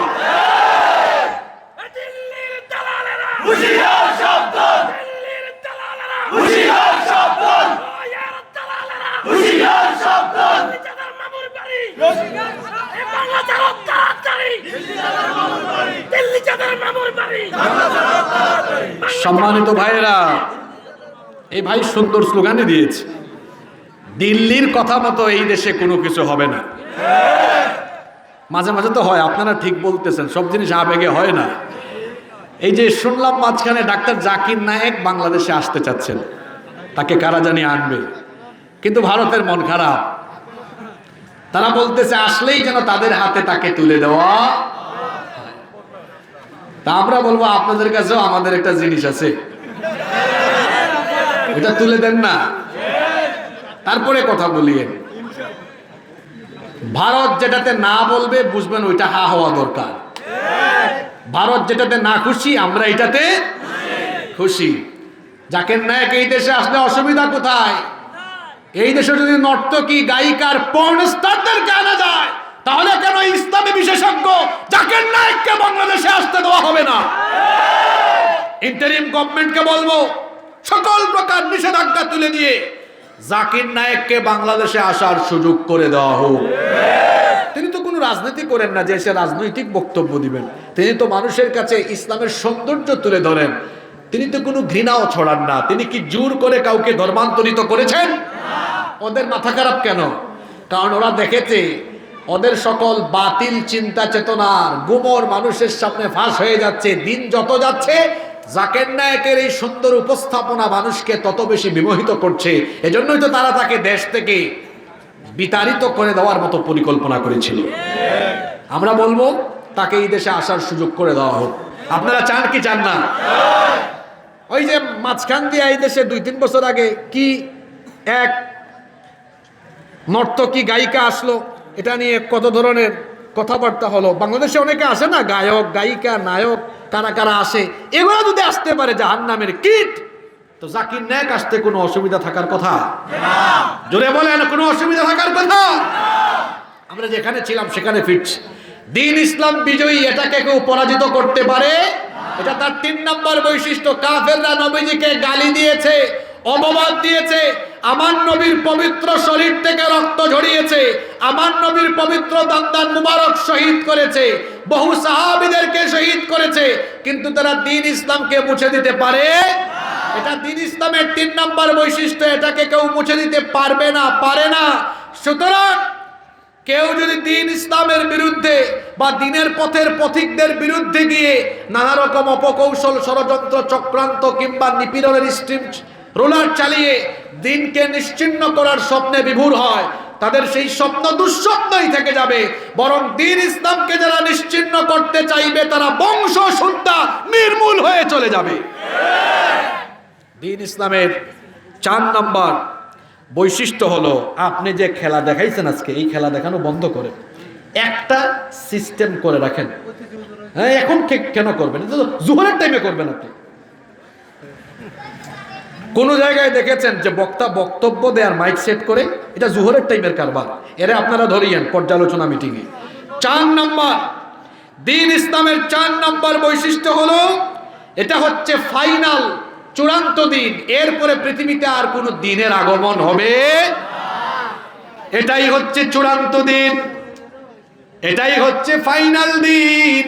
এই জন্য কেউ ইসলাম বাদ দিয়ে যদি অন্য কিছু তালাশ করে, দুনিয়ায় সে যেমন ক্ষতিগ্রস্ত হবে, আখিরাতে তার ধ্বংস হবে। এজন্য রব্বুল আলামিন কোরআনে কারীমের 3 নম্বর সূরা আলে ইমরানের 85 নম্বর আয়াতে বলছেন, ওয়া মান ইয়াবতাগি গায়রাল ইসলামি দীনা ফালান ইউকবালা মিনহু ওয়া হুয়া ফিল আখিরাতি মিনাল খাসিরিন। যে ব্যক্তি ইসলাম বাদ দিয়ে অন্য কোনো দিন তালাশ বা অনুসন্ধান করবে, সেটা তার পক্ষ থেকে গ্রহণ করা হবে না, সে আখিরাতে ক্ষতিগ্রস্ত হয়ে যাবে। দ্বীন ইসলাম বাদ দিয়ে অন্য কোনো পথ, মত বা আদর্শ যারা গ্রহণ করবে, এদের দুনিয়াও ধ্বংস হবে, আখিরাতও ধ্বংস হবে। কিসের নেতা খেতাম, কিসের পথ আর কিসের মত? শুনেন মুসা নবীর কথা।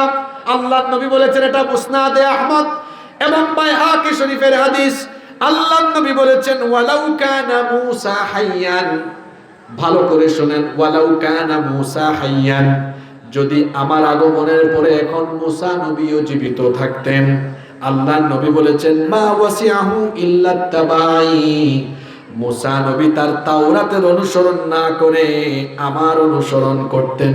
আল্লাহু আকবার। মূসা নবীর কাছে যেই কিতাব নাজিল হয়েছে সেই কিতাবের নাম কি? তাওরাত। নবীজি বলেছেন, আমার পরে যদি তিনি আসতেন, তার জন্য আমার তরিকা গ্রহণ করে চলা বাধ্যতামূলক হয়ে যেত। আল্লাহু আকবার। তো মূসা নবী যদি দুনিয়াতে নবীজির পরে আসলে তার জন্য নবীর তরিকা গ্রহণ করা বাধ্যতামূলক হয়ে যায়, আমি আর আপনি কি অমুক তমুক অমুক পথ, এই পথ সেই পথ, সকল পথকে পায়ের নিচে ফেলে দিয়ে মুহাম্মদ সাল্লাল্লাহু আলাইহি ওয়াসাল্লামের দেখানো পথ আর মত যারা গ্রহণ করতে পারবে না, এদের দুনিয়া ধ্বংস হবে, কবরে গিয়ে এরা দ্বীনের 2 নাম্বার প্রশ্নের উত্তর দিতে পারবে না। কথা কি বোঝা যায়? অনেক জরুরি কথা বলে ফেলছে, যারা বুঝার বুঝে ফেলছে। দ্বীন ইসলামের 5 নাম্বার বৈশিষ্ট্য হলো, এটা হলো সার্বজনীন, এটা হলো বিশ্বজনীন। এই দিন শুধুমাত্র নির্দিষ্ট কোনো জাতি বা গোষ্ঠীর জন্য নয়। বলেন তো, দ্বীন ইসলাম কি শুধুমাত্র মুসলমানদের জন্য নাকি? দেখেন আমাদের দ্বীন ইসলাম কেমন সার্বজনীন। আমাদের রব যিনি, তিনি কে? আল্লাহ। তিনি কি শুধু মুসলমানদের রব? তিনি হচ্ছেন রব্বিন নাস, সকল মানুষের রব। তিনি হচ্ছেন রব্বিল আলামিন, তিনি জগৎ সমূহের রব। তিনি হলেন সকলের জন্য, তিনি সার্বজনীন। আবার যে নবীকে আল্লাহ আমাদের জন্য পাঠিয়েছেন, তিনিও সার্বজনীন। কুল ইয়া আইয়ুহান নাসু ইন্নী রাসূলুল্লাহি ইলাইকুম জামিআ। অন্য আয়াতে আল্লাহ বলেছেন, ওয়া মা আরসালনাকা ইল্লা রাহমাতাল লিল। কি সুন্দর মিল! আল্লাহর পরিচয় রব্বিল আলামিন, নবীর পরিচয় রাহমাতাল লিল আলামিন। আবার যে কোরআন, এর পরিচয় হলো ইন হুয়া ইল্লা যিকরুল লিল আলামিন। তিনটার পরিচয়েই দেখবেন আপনি আলামিন আছে, রব্বিল আলামিন, রাহমাতাল লিল আলামিন, যিকরুল লিল আলামিন। মানে আল্লাহ সবার, রাসূলও সবার, কোরআনও হলো সবার। এটা শুধু মুসলমানদের নয়, হিন্দু, বৌদ্ধ, খ্রিস্টান সবার জন্য এই কোরআন। এটা কোনো দলের নয়, এটা নির্দিষ্ট কোনো দলের নয়, বরং এই কোরআন সকলের জন্য নাজিল করেছেন কে? এখানে অমুসলিমদের কথাও আছে না নাই? অমুসলিমদের উপাস্যকে গালি দেওয়া যাবে না, তাদের উপাসনালয়ে হামলা করা যাবে না, তাদের উপরে জুলুম করা যাবে না, এমন কথা কোরআনে আছে না নাই? আসতে বলবেন না, জোরে বলেন আছে না নাই? যতই বলেছি দ্বীন ইসলাম হলো সার্বজনীন এবং বিশ্বজনীন। নাম্বার 6, 6 নম্বর হলো দ্বীন ইসলাম হলো এমন, এখান থেকে কেউ কিছু কমাতে পারবে না, কিছু বাড়াতেও পারবে না। বলেন তো ১৫০০ বছর আগে কোরআন নাজিল হয়েছে, এই ১৫০০ বছরে একটা আয়াত, একটা শব্দ তো দূরের কথা, বায়ের নিচে যে একটা নোক্তা থাকে, নুনের উপরে যে একটা নোক্তা বা একটা ফুটা থাকে, বলেন তো কোনো অক্ষরের একটা নোক্তা কিংবা ফুটা কি আদৌ পর্যন্ত পরিবর্তন হয়েছে নাকি? আসতে বলবেন না, জোরে বলেন পরিবর্তন হয়েছে নাকি? ৫৪ বছর হয়েছে আমাদের দেশ স্বাধীন হয়েছে, এর মধ্যে ১৭ বার আমাদের দেশের সংবিধান সংশোধন হয়েছে। ৫৪ বছরে কতবার? জোরে বলেন কতবার? আর ১৫০০ বছরে কোরআন সংশোধন হয়েছে কতবার? ভবিষ্যতে হবে নাকি? তাহলে যেটা পরিবর্তন হয় সেটা মঙ্গলজনক না যেটা অপরিবর্তনীয় সেটা মঙ্গলজনক? এই কথা অনেকে বুঝে নাই। মনে রাখবেন, মানুষ যখন আইন পরিবর্তন করে, মানুষ স্বভাবজাত স্বার্থপর, সে প্রথমে তার নিজের ব্যক্তির কথা চিন্তা করে, দল আর তার আশপাশের মানুষের কথা চিন্তা করে সে আইন সংবিধান সংশোধন করে পরিবর্তন করে। আপনারটা আগে দেখবে না, আগে দেখবে কারটা? নিজেরটা দেখবে। তো যারা নিজেরটা দেখে আইন বারবার পরিবর্তন করে, সেটা দিয়ে কি আমভাবে সকলের ভাগ্যের পরিবর্তন হয়? জোরে বলেন পরিবর্তন হয়? পরে আইন সংশোধনের দায়িত্ব দিলে ও আগেই চিন্তা করবে কেমনে আমি বেশি দিন ক্ষমতায় থাকতে পারি, কায়দা করে আইন বানা।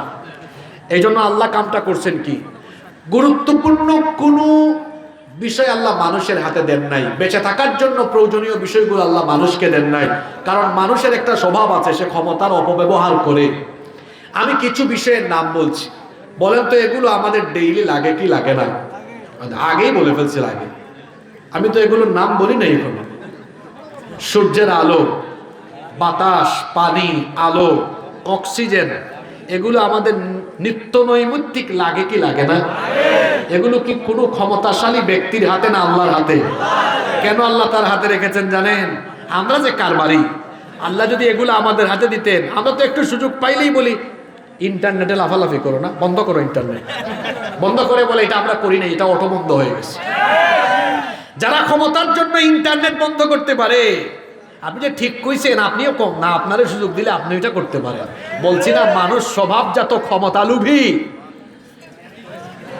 বেশিরভাগ ক্ষেত্রে মানুষ স্বভাবের কারণে কি হয়, ওই যে বলছেন না আল্লাহ আলহাকুমুত তাকাতুর হাত্তা যুরতুমুল, কবর পর্যন্ত প্রতিযোগিতাই করবে, শেষ হবে না তার। শোনেন, আল্লাহ এগুলো তার নিজের হাতে রেখে দিয়েছেন। কেন জানেন?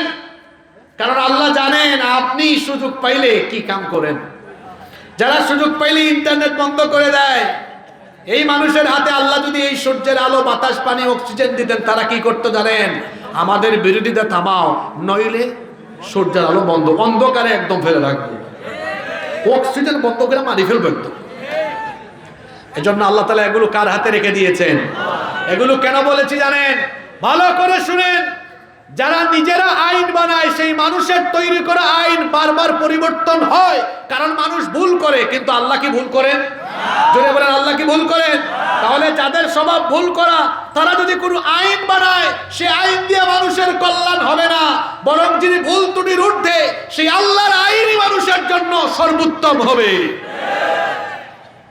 আর সেই আল্লাহর আইন যে দিনের ভেতরে ঢুকিয়ে দেওয়া হয়েছে, সেই দিনের নাম কি? কথায় আছে শেষ ভালো যার। আবার আপনি যখন খাবার খাবেন, দেখবেন খাবারের শেষ অংশটা খুব মজা, যেন দেখেন না প্লেট চেটে পুটে খায়। আজকের আলোচনার সবচেয়ে মজার অংশটা শেষে রেখেছি আমি। আমরা কি 10 মিনিট সবাই মনোযোগী থাকতে পারবো? দ্বীন ইসলামের 7টা বৈশিষ্ট্য বলছি, 6টা বললাম, লাস্ট যেটা বাকি আছে সেটা হলো দ্বীন ইসলামের 7 নম্বর বৈশিষ্ট্য হলো, এটা হচ্ছে দ্বীনুল মুকাম্মাল। এটা পরিপূর্ণ দ্বীন। মানুষের জন্য যা যা দরকার, মানুষের জন্য যা যা প্রয়োজন, সব কিছু এই দ্বীনের ভেতরে যিনি ঢুকিয়ে দিয়েছেন, গলার আওয়াজ বড় করে সবাই বলেন তিনি কে? আল্লাহ এই দিনকে পরিপূর্ণ করে দিয়েছেন। এজন্য বিদায় হজের দিনে যখনই বিদায় হজের দিনে আল্লাহ তার নবীর কাছে এই আয়াত নাজিল করেছিলেন, সূরা মাইদার 3 নম্বর আয়াত। যারা পারেন আমার সাথে পড়েন, আল ইয়াউমা আকমালতু লাকুম দীনাকুম দীনাকুম দীনাকুম ওয়া আতমামতু আলাইকুম নি'মাতি ওয়া রাদিতু লাকুমুল ইসলাম দীনা। আল ইয়াউমা আকমালতু লাকুম দীনাকুম, আজ আমি তোমাদের জন্য এই দিনকে পরিপূর্ণ করে দিলাম। জোরে বলেন তো কি করে দিলাম? জোরে পুরুষ মানুষের মতো জবাব দেন, কি করে দিলাম? আজ আমি তোমাদের জন্য এই দিনকে পরিপূর্ণ করে দিলাম। কথাটা কার? তার মানে আপনার জন্য যা যা দরকার পরিপূর্ণভাবে এই দিনের ভেতরে সব আছে না নাই? জন্য আল্লাহ বলেছেন তুই অর্ধেক ঢুকিস না, ঢুকলে ইসলামের ভেতরে পুরাটা ঢুকে যা। কারণ হলো ইসলামের ভেতরে সব আছে। এজন্য আল্লাহ তাআলা কোরআনে কারীমের 2 নম্বর সূরা সূরাতুল বাকারা এর 208 নম্বর আয়াতে বললেন, ইয়া আইয়ুহাল্লাযীনা আমানু দুখুলু ফিস-সিলমি কাফা, হে ঈমানদারেরা ইসলামে পুরা ঢুকো। জোরে বলেন ইসলামে কি ঢুকো? কেন পুরা ঢুকতে হবে? আগের আয়াত তিলাওয়াত করেছি, আগের আয়াতে আল্লাহ বলেছেন এটা হলো পরিপূর্ণ। এই জন্য কুরআনের একটা মজা হলো এক আয়াতের তাফসীর পাওয়া যায় অন্য আয়াতে, এটাই হলো মজা। এর আগের আয়াত শুনলাম আল্লাহ বলেছেন ইসলামকে আমি পরিপূর্ণ বানায় দিলাম। পরের আয়াত তেলাওয়াত শুনলাম আল্লাহ বলেছেন যেহেতু এটা পুরাই আছে তুমি ঢুকলে পুরাটাই ঢুকো। কিন্তু আমার সমাজে কিছু আব্দুর রহিম আর আব্দুল সালাম পাবেন, তারা নামাজের ক্ষেত্রে, রোজার ক্ষেত্রে, হজের ক্ষেত্রে, জাকাতের ক্ষেত্রে ইসলামে ঢুকছে, কিন্তু তারা রুজি রোজগারের ক্ষেত্রে ইসলামে না ঢুকে শয়তানের তরিকায় ঢুকছে। অবশ্য আপনাদের নাঙ্গলকোটে এগুলো নাই। তারা নামাজও পড়ে, এখানে আল্লাহর হুকুম পালন করে ইসলাম ঠিকই মানে, নামাজ থেকে বের হয়ে তারা আবার সুদও খায়। কিছু নামাজি আছে এরা একদম সামনের কাতারে হুজুরের পিছনে নামাজ পড়ে, আবার এলাকায় সুদখোরদের তালিকা করলে তারে সামনের কাতারে দেওয়া লাগবে। ঘুষও খায়, আবার দেখা যায় অবৈধ পথে, হারাম পথে জীবন যাপন করে। আল্লাহ বলেছেন ইসলাম হলো পরিপূর্ণ, তুমি ঢুকলে পুরাটাই ঢুকো। তুমি নামাজ, রোজা, হজ, জাকাতের ক্ষেত্রে ইসলাম মানলা, ইসলামে এই ক্ষেত্রে ঢুকলা, কিন্তু দেখা যায় পরিবারের মধ্যে ইসলাম নাই, নিজের জীবনে ইসলাম নাই, এমনকি তার আইন অঙ্গন চলে, আদালত চলে, সেখানেও ইসলাম নাই, আল্লাহর দেওয়া বিধান নাই। দেখে আসেন তো, এটা কোরআনের মাহফিল, এটা কোনো রাজনৈতিক মাহফিল নয়। চলেন আমরা একটু কোরআন থেকে আমাদের নিজেদের ফায়দার কথা শুনি। চলেন আমরা একটু সবাই জবাব দেই। বলেন তো আপনাদের দেশের আদালতের মধ্যে চলে আল্লাহর আইন না মানুষের আইন? আরো জুড়ে বলেন কার আইন? এই মানুষের আইন আমাদের জন্য ভালো না আল্লাহর আইন ভালো? ইসলাম কি সব জায়গায় পরিপূর্ণ, আদালতে পরিপূর্ণ না? চুরি করলে, ডাকাতি করলে, জিনা করলে, ব্যভিচার করলে, ফৌজদারি, দেওয়ানি, সকল শাস্তি, অপরাধের শাস্তি কি হবে? এটা কি ইসলামের ভেতরে নাই? জুড়ে বলেন আপনারা নাই? দেখেন আমাদের দেশ স্বাধীন হয়েছে 54 বছর, এর মধ্যে 32 বছর রাষ্ট্র পরিচালনা করেছেন 2 নারী, আর 22 বছর সুযোগ পাইছেন কয়েকজন পুরুষ। কয়জন? তাহলে নারী এগিয়ে না পুরুষ এগিয়ে? আবার বাংলাদেশে নারীরা সবচেয়ে বেশি ক্ষমতা পাইছে। এট এ টাইম নারীরা প্রাইম মিনিস্টার, বিরোধী দলীয় নেতা, স্পিকার, স্বরাষ্ট্র, পররাষ্ট্র, শিক্ষা সব নারীদের হাতে ছিল কি ছিল না? এই যে নারীরা এত ক্ষমতা পাইছে, পাওয়ার পরে এই দেশে কি নারী নির্যাতন, নিপীড়ন, ধর্ষণ তারা কমপ্লিটলি বন্ধ করতে পেরেছে? নারী বাদ দেন, শুধু তাদেরকে দোষ দেবো কেন? আমরা নারী পুরুষ মিলে যে 54 বছর চালাইলাম, আমরা কি এই দেশে ধর্ষণ বন্ধ করতে পেরেছি? কারণ আমরা চালাচ্ছি আল্লাহর আইন দিয়ে না মানুষের আইন দিয়ে? ওই যে কয়েক মাস আগে মাগুরা আর একটা ছোট্ট বোন। আপনি বসেন, কষ্ট হচ্ছে আপনার ভাই, লাগবে না, সবার গরম লাগুক একসাথে, কি বলেন? আমি খেয়াল করতেছি না এতক্ষণ ধরে। বলছিলাম ওই যে মাগুরার এক ছোট্ট বোনের কথা মনে আছে, তার নামটা কি জানি? আসিয়া। এক পরিবারের 3 নরপিশাচ মিলে আমার বোনটির উপরে পাশবিকতা চালালো। আমার বোনটি কয়েকদিন হাসপাতালে থেকে খুব কষ্ট পেয়ে পেয়ে দুনিয়া থেকে চলে গিয়েছে। সে মারা গিয়েছে, তার কবরে হয়তো ঘাস উঠে গেছে। আপনারা বলেন দেখি, তার এই পরিণতি যারা করলো তারা এখনো বেঁচে আছে না নাই? দ্বিতীয় প্রশ্নের উত্তর দেন। এই দেশে এমন কিছু ব্যবসায়ী আছে যারা ধর্ষণের দায়ে অভিযুক্ত, কিন্তু টাকার গরমে আইন পায়ের তলায় ফেলে দিয়েছে, তার কিছুই হয় নাই। এরকম ব্যবসায়ী আছে না নাই? আমি তো নাম শুদ্ধ বলে ফেলবো আপনাকে। এই দেশে এমন কিছু কলেজ বিশ্ববিদ্যালয় আছে যেখানে ধর্ষণের সেঞ্চুরি হয়েছে, আর ওই ধর্ষককে আবার ফুলের মালা দেওয়া হয়েছে। এদেশে এমন কিছু রাজনীতিবিদ আছে ধর্ষণের দায়ে অভিযুক্ত, কিন্তু ক্ষমতার দাপটে আইন তার পায়ের তলায়। সে রাস্তাঘাটে যখন হাঁটে সাদা পায়জামা আর পাঞ্জাবি পরে, তার সাঙ্গপাঙ্গরা তার গলায় আবার ফুলের মালা দেয়। আমি কি বানিয়ে বললাম? এটা বাংলাদেশে আছে না নাই? আপনাদের আদালতে কার আইন? জোরে বলেন। এ কেমন আইন যে আইন থাকার ফলে আমার ধর্ষিতা বোন কবরে গিয়ে মাসের পর মাস, বছরের পর বছর হয়ে যায়, তার কবরে ঘাস উঠে যায়, আর ধর্ষক সাদা পায়জামা পাঞ্জাবি পরিধান করে ফুলের মালা গলায় দিয়ে হাঁটে। যে দেশে এমন আইন থাকবার ফলে ধর্ষিতা কবরে যায় আর ধর্ষক সাদা পায়জামা পাঞ্জাবি পরে গলায় মালা পরিধান করে হাঁটে, সেই আইনের মুখে আমি লাথি মারি।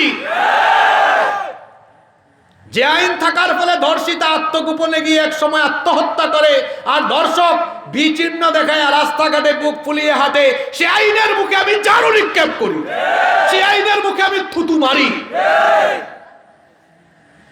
এবার আপনারা বলেন তো, এখন যদি সেখানে মানুষের আইনের পরিবর্তে আল্লাহর আইন থাকতো, এই লুচ্চা বদমাইশগুলো কি বেঁচে থাকতে পারতো?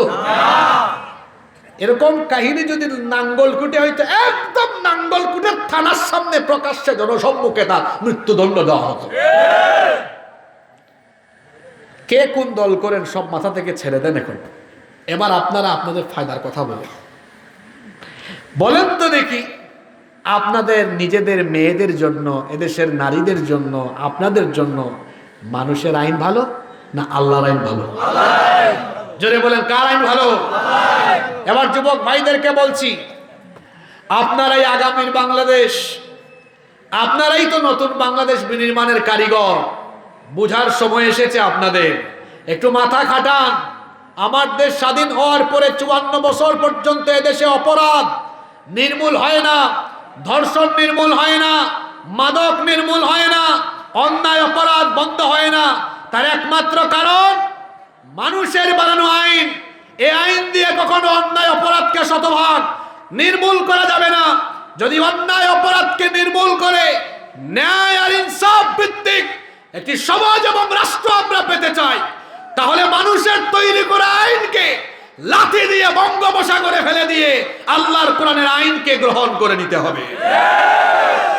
শোনেন এবার শেষ কথা, যতই মানুষকে ওয়াজ করেন, সবাই কিন্তু আগে পেটে খাবার চায়। কি চায়? আপনারা চান না? আমিও তো চাই, সবাই চায়। খাবার না খেলে বাঁচবে কেমনে? খাবার দরকার। শোনেন, মানুষের আইন বাদ দিয়ে যদি আল্লাহর আইনকে আমরা গ্রহণ করতাম, এদেশে একজন মানুষ খাবারের অভাবে মারা যেত না। এখন এমন ওয়াজ শুনবেন যা সচরাচর কোনো মাহফিলে শুনেন না। 2-3 মিনিট মনোযোগী থাকতে পারবেন তো?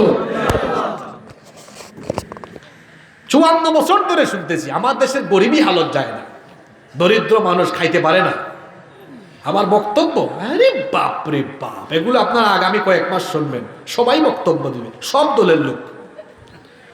আমরা ক্ষমতায় আসলে ক্ষুধা মুক্ত, দারিদ্রতা মুক্ত বাংলাদেশ করবো। হেতে এমন ভাগল, হে সুযোগ পাইলে পরে 5 বছরে তার নিজের ক্ষুধাই মিটাইতে পারে না, হে নাকি আমাদের ক্ষুধা মিটাইব।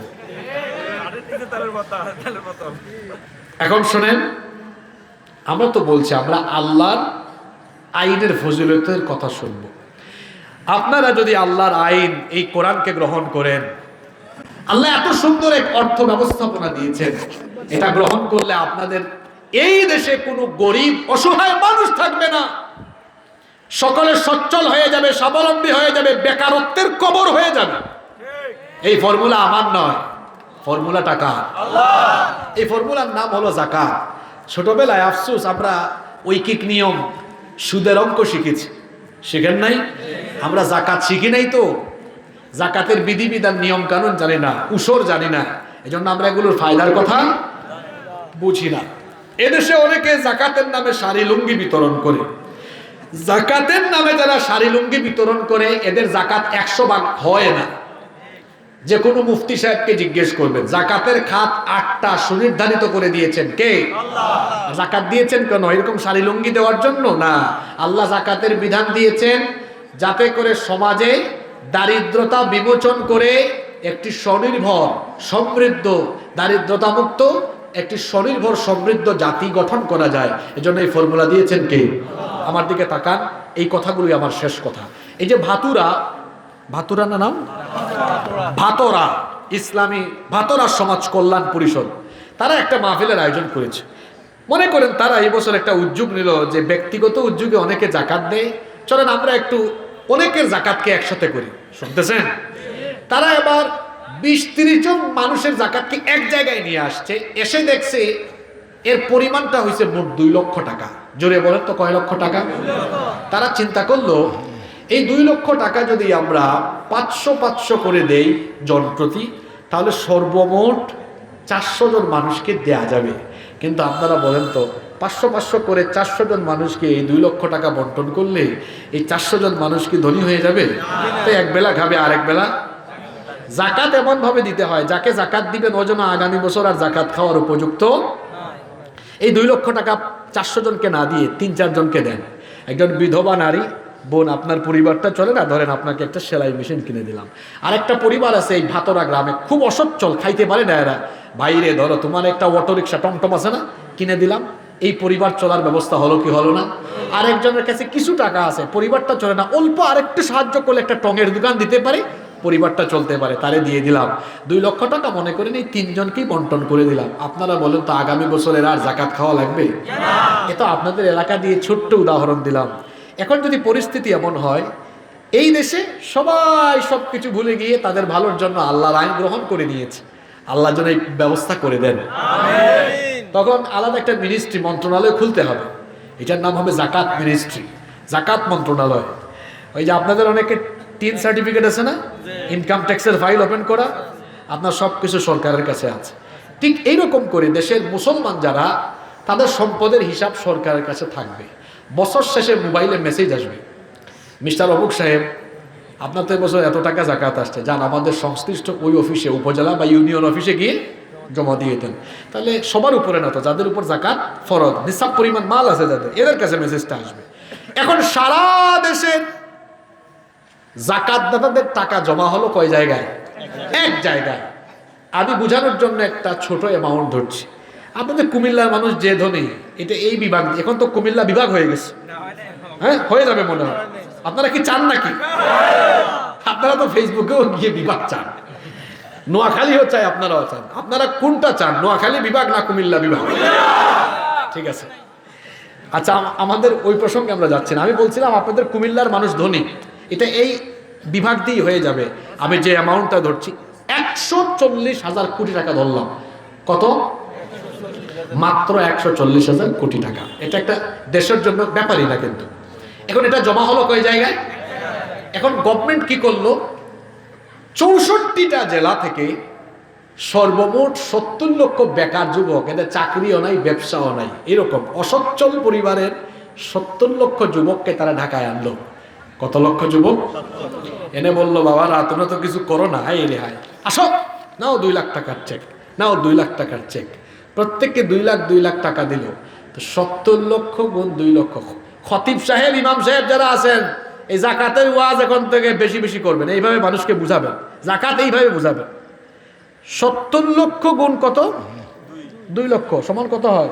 100 না 1 কোটি না, 140,000 কোটি টাকা। আপনি হিসাবে তো কাঁচা হইলে ব্যবসা করবেন কেমনে?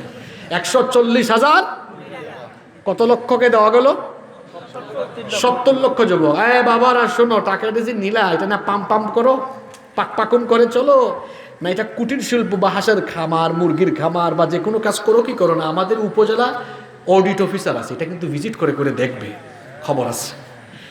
এই পদ্ধতিতে দেখা গেল 1 বছরে দেশে কত লক্ষ বেকার যুবকের কর্মসংস্থান করা গেল। এটা কি আমার ব্যক্তিগত ফর্মুলা না আল্লাহ? জোরে বলেন, ফর্মুলাটা কার? এক ফর্মুলায় 1 বছরে কত লক্ষ বেকারের বেকারত্ব শেষ। এরকম যদি 10 বছর এই ফর্মুলায়, আল্লাহর দেওয়া ফর্মুলাটা চলতে থাকে, জোরে বলেন তো এই দেশে কি একজন গরিব মানুষ থাকবে? 54 বছর ধরে আপনারা বক্তব্য দিয়েছেন মানুষের সামনে, ক্ষুধা মুক্ত, দারিদ্রতা মুক্ত দেশ গঠন করবেন। আপনাদের ইতিহাস কিন্তু আমরা জানি, আপনারা ক্ষমতায় যাওয়ার আগে থাকেন কাঁচামরিচ, যাওয়ার পরে হয়ে যান কলা গাছ। ঠিক না বেঠিক? ইতিহাস জানি গো আমরা। আপনি বলেন ক্ষুধা মুক্ত সমাজ গঠন করবেন, আরে মিয়া আপনি তো নিজের ক্ষুধা মেটাইতে পারেন না। এভাবে 54টি বছর ধরে আমার দেশের মানুষের সাথে প্রতারণা করা হয়েছে। হে আমার জাতি, কবে বুঝবেন আপনারা এভাবেই প্রতারণা চলছে, চলমান থাকবে।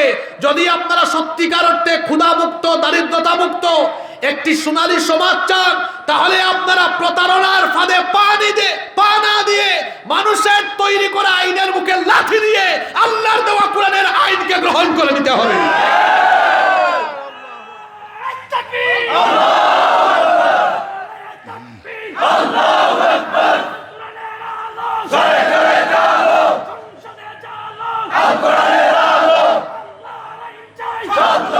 বসেন বসেন, আপনারা 54 বছরে ক্ষুধা মুক্ত, দারিদ্রতা মুক্ত দেশ বানাইতে পারেন নাই, আপনারা আমাদের হাতে দিয়ে দেন, আলেমদের হাতে দিয়ে দেন, 10 বছরে আমরা বদলাইয়া দিব। দেখেন না ওই যে আহমদুল্লাহ সাহেব, উনি জাকাতের ফর্মুলা নিয়ে কেমনে কাজ করে দেখছেন? আপনাদের এলাকায় অনেকে রিক্সা দিছে, উনি এটা এক আহমদুল্লাহ। আর যখন 100 আহমদুল্লাহ একসাথে হয়ে যাবে, বলেন আপনারা কি হবে? এত একজন আহমদুল্লাহ, যখন রাষ্ট্র পরিচালনায় এই ধরনের 1000 আহমদুল্লাহ লোক থাকবে, মানে যারা এইভাবে মানুষের জন্য এভাবে কাজ করবে, বেকারত্ব দূর করে দিবে, বলেন আপনারা গরিব থাকবে? বলেন আপনারা গরিব থাকবে? এজন্য হে আমার জাতি, আলেম উলামাদেরকে শুধু মসজিদ আর মাদ্রাসায় বসায় রাখলে চলবে না। জাতির ইমাম এই আলেমদেরকে রাষ্ট্রের সর্বোচ্চ জায়গা পর্যন্ত নিয়ে যেতে হবে। তবে আমি জানি আপনারা নিয়ে যেতে চান, সমস্যা আমাদের মধ্যে, আপনাদের মধ্যে না। এই যে আমি 1.5 ঘন্টা ওয়াজ করলাম, কোন হুজুরের বিরুদ্ধে বলছি? আমার দেশে কিছু বক্তা আছে, হে উঠলে ওয়াজ করবে 1 ঘন্টা, 50 মিনিট এই হুজুর ওই হুজুরের বিরুদ্ধে বলবে। যারা মাহফিলের পবিত্র মঞ্চে বসে কোরআন হাদিসের কথা বাদ দিয়ে গীবত করে, এদেরকে একদম ভদ্রভাবে স্টেজ থেকে নামায় দিয়ে দিবে। মিয়া আগুন লাগছে, আপনি এসে পানি এনে ঢালবেন, উল্টা ঢালে কি? কেরোসিন ঢালে। আপনি কেরোসিন ঢালেন কেন? আপনি পানি ঢালেন। আমাদের এক ভাই যদি ভুল করে, হ্যালো সালাম আলাইকুম, কালকে আপনার সাথে চা খাবো, বসলাম, এটা বলেছেন বলিয়েন না, এটা বলা ঠিক না। শেষ কি শেষ না? এখন মুরব্বীরা পর্যন্ত গালি দেয়, এমন গালি যা ভদ্র সমাজে শোনাও যায় না। গালিগালাজ করেন কেন? গালিগালাজ করা তো ফাসিকি, এটা মুমিনের কাজ না। সিবাবুল মুসলিমি ফুসুকুন ওয়া কিতালুহু কুফরুন, আল্লাহ রাসূলের হাদিস। কোন মুসলমানকে গালি দেওয়া এটা কি? ফাসিকি। কিছু হুজুর আছে খালি ঠেলাঠেলি করে, গুতাগুতি করে। আরে ভাই, আমি তো বড় অবাক, এত বছর পিঠা খাওয়ার পরেও আমি ভাবছিলাম এবার মনে হয় শরীরের তেল কমবে, এত দেখি তেল আরো বেড়েছে। আপনি দলাদলি করেন এখনো, আকীদা খুঁজে এখনো। মনে রাখবেন, ইসলাম বিরোধীরা কখনো আকীদা খুঁজে না, কয় টুপি দাড়িওয়ালা যতটা আছে সবগুলারে ধর। কাউরে বাদ দিছে নাকি? কৌমি বাদ গেছে, আলিয়া বাদ গেছে, জামাত বাদ গেছে, হেফাজত বাদ গেছে, খেলাফত বাদ গিয়েছে, চরমুনাই বাদ গিয়েছে। আমি তো বললাম কেউ বাদ যায় নাই, তো নিজেরা নিজেরা ঠেলাঠেলি করেন কেন? কিসের হেফাজত, খেলাফত, জামাত, চরমুনাই, কিসের সারসিনা, ফুলতলি? আমি বলবো যত পথ মতের যত আলেম আছেন, দিনের স্বার্থে আমরা ঐক্যবদ্ধ থাকলে এদেশে আমাদের বিরুদ্ধে মুখ খোলার সাহস কেউ পাবে না। ঠেলাঠেলি বাদ দেন, দিনের স্বার্থে আমরা সবাই এক, ঠিক না বেঠিক? আপনারা এক হয়ে যান, দেখবেন কালকেই মানুষ বলবে হুজুর 54 বছর ধরে বহুত প্রতারণার শিকার আমরা, এই সব আর চাই না, ঠেলাঠেলি দিয়ে দিলাম আপনাদেরকে। আপনারা চান কি চান না? জোরে বলেন, চান কি চান না? এদেশে কিছু বেয়াদব বের হয়েছে, আমরা যখন কথা বলি হে আমাদেরকে ডিরেকশন দেয়, এটা বলবেন এটা বলবেন না, তো এরা আবার আমার সামনে পড়লে বাদও যায় না। আমি বলি তুমি এখন সবার সামনে কোরআন তেলাওয়াত করো। যে নিজে সহি করে আউযুবিল্লাহ বিসমিল্লাহ পড়তে পারে না, সে কিনা আবার 20-25 বছর কোরআন হাদিস পড়ে আসা লোককে পরামর্শ দেয়, মূর্খ তুমি শুদ্ধ করে কোরআন হাদিস, তুমি শুদ্ধ করে আউযুবিল্লাহ বিসমিল্লাহ পড়তে পারো না, তুমি হুজুরকে বিষয় ঠিক করে দেওয়ার কে? একজন আলেম কোরআন থেকে কোনটা বলবেন বলবেন না, এটা তিনি গবেষণা করে এসেছেন, তিনিই জানেন। এই যে আমি 1.5 ঘন্টা ধরে কথা বললাম, আমি কি কোনো দল বা ব্যক্তির সাফাই গাইলাম? এক শব্দ দিয়ে তো চলে গেল, শব্দটা কি? দিন। শব্দটা কি? এই দিন শব্দের অর্থ বলতে বলতেই তো শেষ হয়ে গেল। দিন ইসলামের কয়টা বৈশিষ্ট্য বলেছি? বলেন দেখি, 1 নাম্বার বৈশিষ্ট্য কি? ভুলে গেছেন আপনারা? এটা কার দেওয়া দিন? 2 নাম্বার, সকল নবী রাসূলের দিনের নাম কি? 3 নাম্বার, এটা বিজয়ী দিন। 4 নম্বর, এটা চূড়ান্ত দিন। তারপরে 5 নম্বর কি বলেছিলাম? এটা সার্বজনীন। 6 নম্বর, এখান থেকে কেউ বাড়াতে পারে না, কমাতেও। 7 নম্বর, এটা পরিপূর্ণ দিন। এই জন্য ঢুকলে পুরাটাই ঢুকতে হবে, অর্ধেক ঢুকবে অর্ধেক বাইরে থাকবে, এর কোনো সুযোগ। অর্ধেক ঢুকা যাবে না, ঢুকলে পুরাটাই ঢুকবে। একজন মুসলমান দিন এমন ভাবে মানবে, তার জন্ম থেকে নিয়ে মৃত্যু পর্যন্ত তার পরিবার, তার সমাজ, তার রাষ্ট্র, অর্থনীতি, রাজনীতি, সব জায়গায় সে দিন ইসলাম মেনে চলতে হবে। কারণ কবরে তো প্রশ্ন একটা আছে, মার রব্বুকা, এরপরে ওয়ামা, এই যে একটা গজলও আছে খুব সুন্দর, রব কি তোমার, দিন কি তোমার, রাসূল তোমার কে, ফেরেশতা আসিয়া যখন জিজ্ঞাসা করিবে, প্রস্তুতি নাও সেই সময়ের লাগি, নামাজ পড়ো, রোজা রাখো, জীবন গড়ো ইসলামের উপর থাকি, সেথায় তোমার রাসূল বিনে বন্ধু না মিলিবে, রব কি তোমার, দিন কি তোমার, রাসূল তোমার কে, ফেরেশতা আসিয়া যখন জিজ্ঞাসা করিবে, ফেরেশতা বলবে মা দিনুকা, আমরা কি বলবো? দিনই আল। এটা সেই বলতে পারবে যে মরার আগে সব জায়গায় ইসলামই মেনেছে, যে কিছু জায়গায় মানছে, কিছু জায়গায়। আমার দেশে এমন মানুষ নাই না, নামাজে ইসলাম মানে, নামাজের বাইরে ইসলাম মানে না, এমন মানুষ আছে না নাই? নামাজে মানে, সমাজে মানে না, অর্থ ব্যবস্থায় মানে না, আদালতে মানে না, রাজনীতিতে মানে না, এমন বহু মানুষ আছে যে ব্যক্তি ইসলামকে শুধু নামাজ, রোজা, হজ, যাকাতের আনুষ্ঠানিকতায় সীমাবদ্ধ রেখে তার জীবনের বাকি জায়গায় দিন মানে না, সে আদৌ দিন ইসলামের ভেতরে পরিপূর্ণ ঢুকতে পারেনি। শেষ কথা বলি, এক দিনে তো দিনরাত মিলায় 24 ঘন্টা, 5 ওয়াক্ত কেউ যদি নামাজ পড়ে কয় ঘন্টা সময় লাগবে? 1 ঘন্টা। কয় ঘন্টা? বাকি আছে কয় ঘন্টা? তো 1 ঘন্টা আল্লাহর ইবাদত করছেন, বাকি 23 ঘন্টা আনুগত্য হবে কার? জোরে বলেন, আনুগত্য হবে কার? আমার সমাজে বহু মানুষ পাবেন 5 ওয়াক্ত নামাজ আদায় করে 1 ঘন্টা আল্লাহর আনুগত্য করে, বাকি 23 ঘন্টা তার অর্থ ব্যবস্থা, তার রাজনীতি, তার সমাজনীতি, তার পরিবার, সব জায়গায় শয়তানের আনুগত্য করে। ইবাদত শব্দের অনেক অর্থ এসেছে, তাফসীর ইবনে কাসীরের মধ্যে এসেছে, আসলুল ইবাদাতি হিয়া আত-তাআ আত-তাদাল্লুল ওয়াল ইনকিয়াদ, মানে হচ্ছে আনুগত্য করা। ইবাদত মানে কি? আনুগত্য করা। জোরে বলেন তো ইবাদত মানে কি? এই আনুগত্যটা কতক্ষণ হবে? ওয়া'বুদ রাব্বাকা হাত্তা ইয়াতিয়াকাল ইয়াকিন। আল্লাহ কোরআনে, ওই যে বললাম না, কোরআনের ব্যাখ্যার মজাই তো হলো এটা। এক আয়াতের তাফসীর আছে, অন্য আয়াতে। আল্লাহর আনুগত্য করতে হবে কতক্ষণ? মরণ হবে না, তাহলে মৃত্যু পর্যন্ত আমরা দ্বীন ইসলামের প্রতিটি বিধিবিধান মেনে চলতে রাজি আছি না নাই? এটা পাবো কোথায়? কোরআনে। পাবো কোথায়? কোরআন পড়বো, বুঝবো, কোরআনের পথের পথিক হয়ে যাব। রাজি আছেন? আমরা আল্লাহর জমিনে আল্লাহর দ্বীন প্রতিষ্ঠার জন্য কোরআনের পথে থাকবো। আল্লাহ আমাদেরকে কবুল করে নেন। মাহফিল কমিটির সম্মানিত সভাপতি সাহেবের কোনো বক্তব্য থাকলে আমরা শুনবো, না থাকলে অনুমতি পেলে আমরা সরাসরি মোনাজাতে চলে যাব ইনশাআল্লাহ।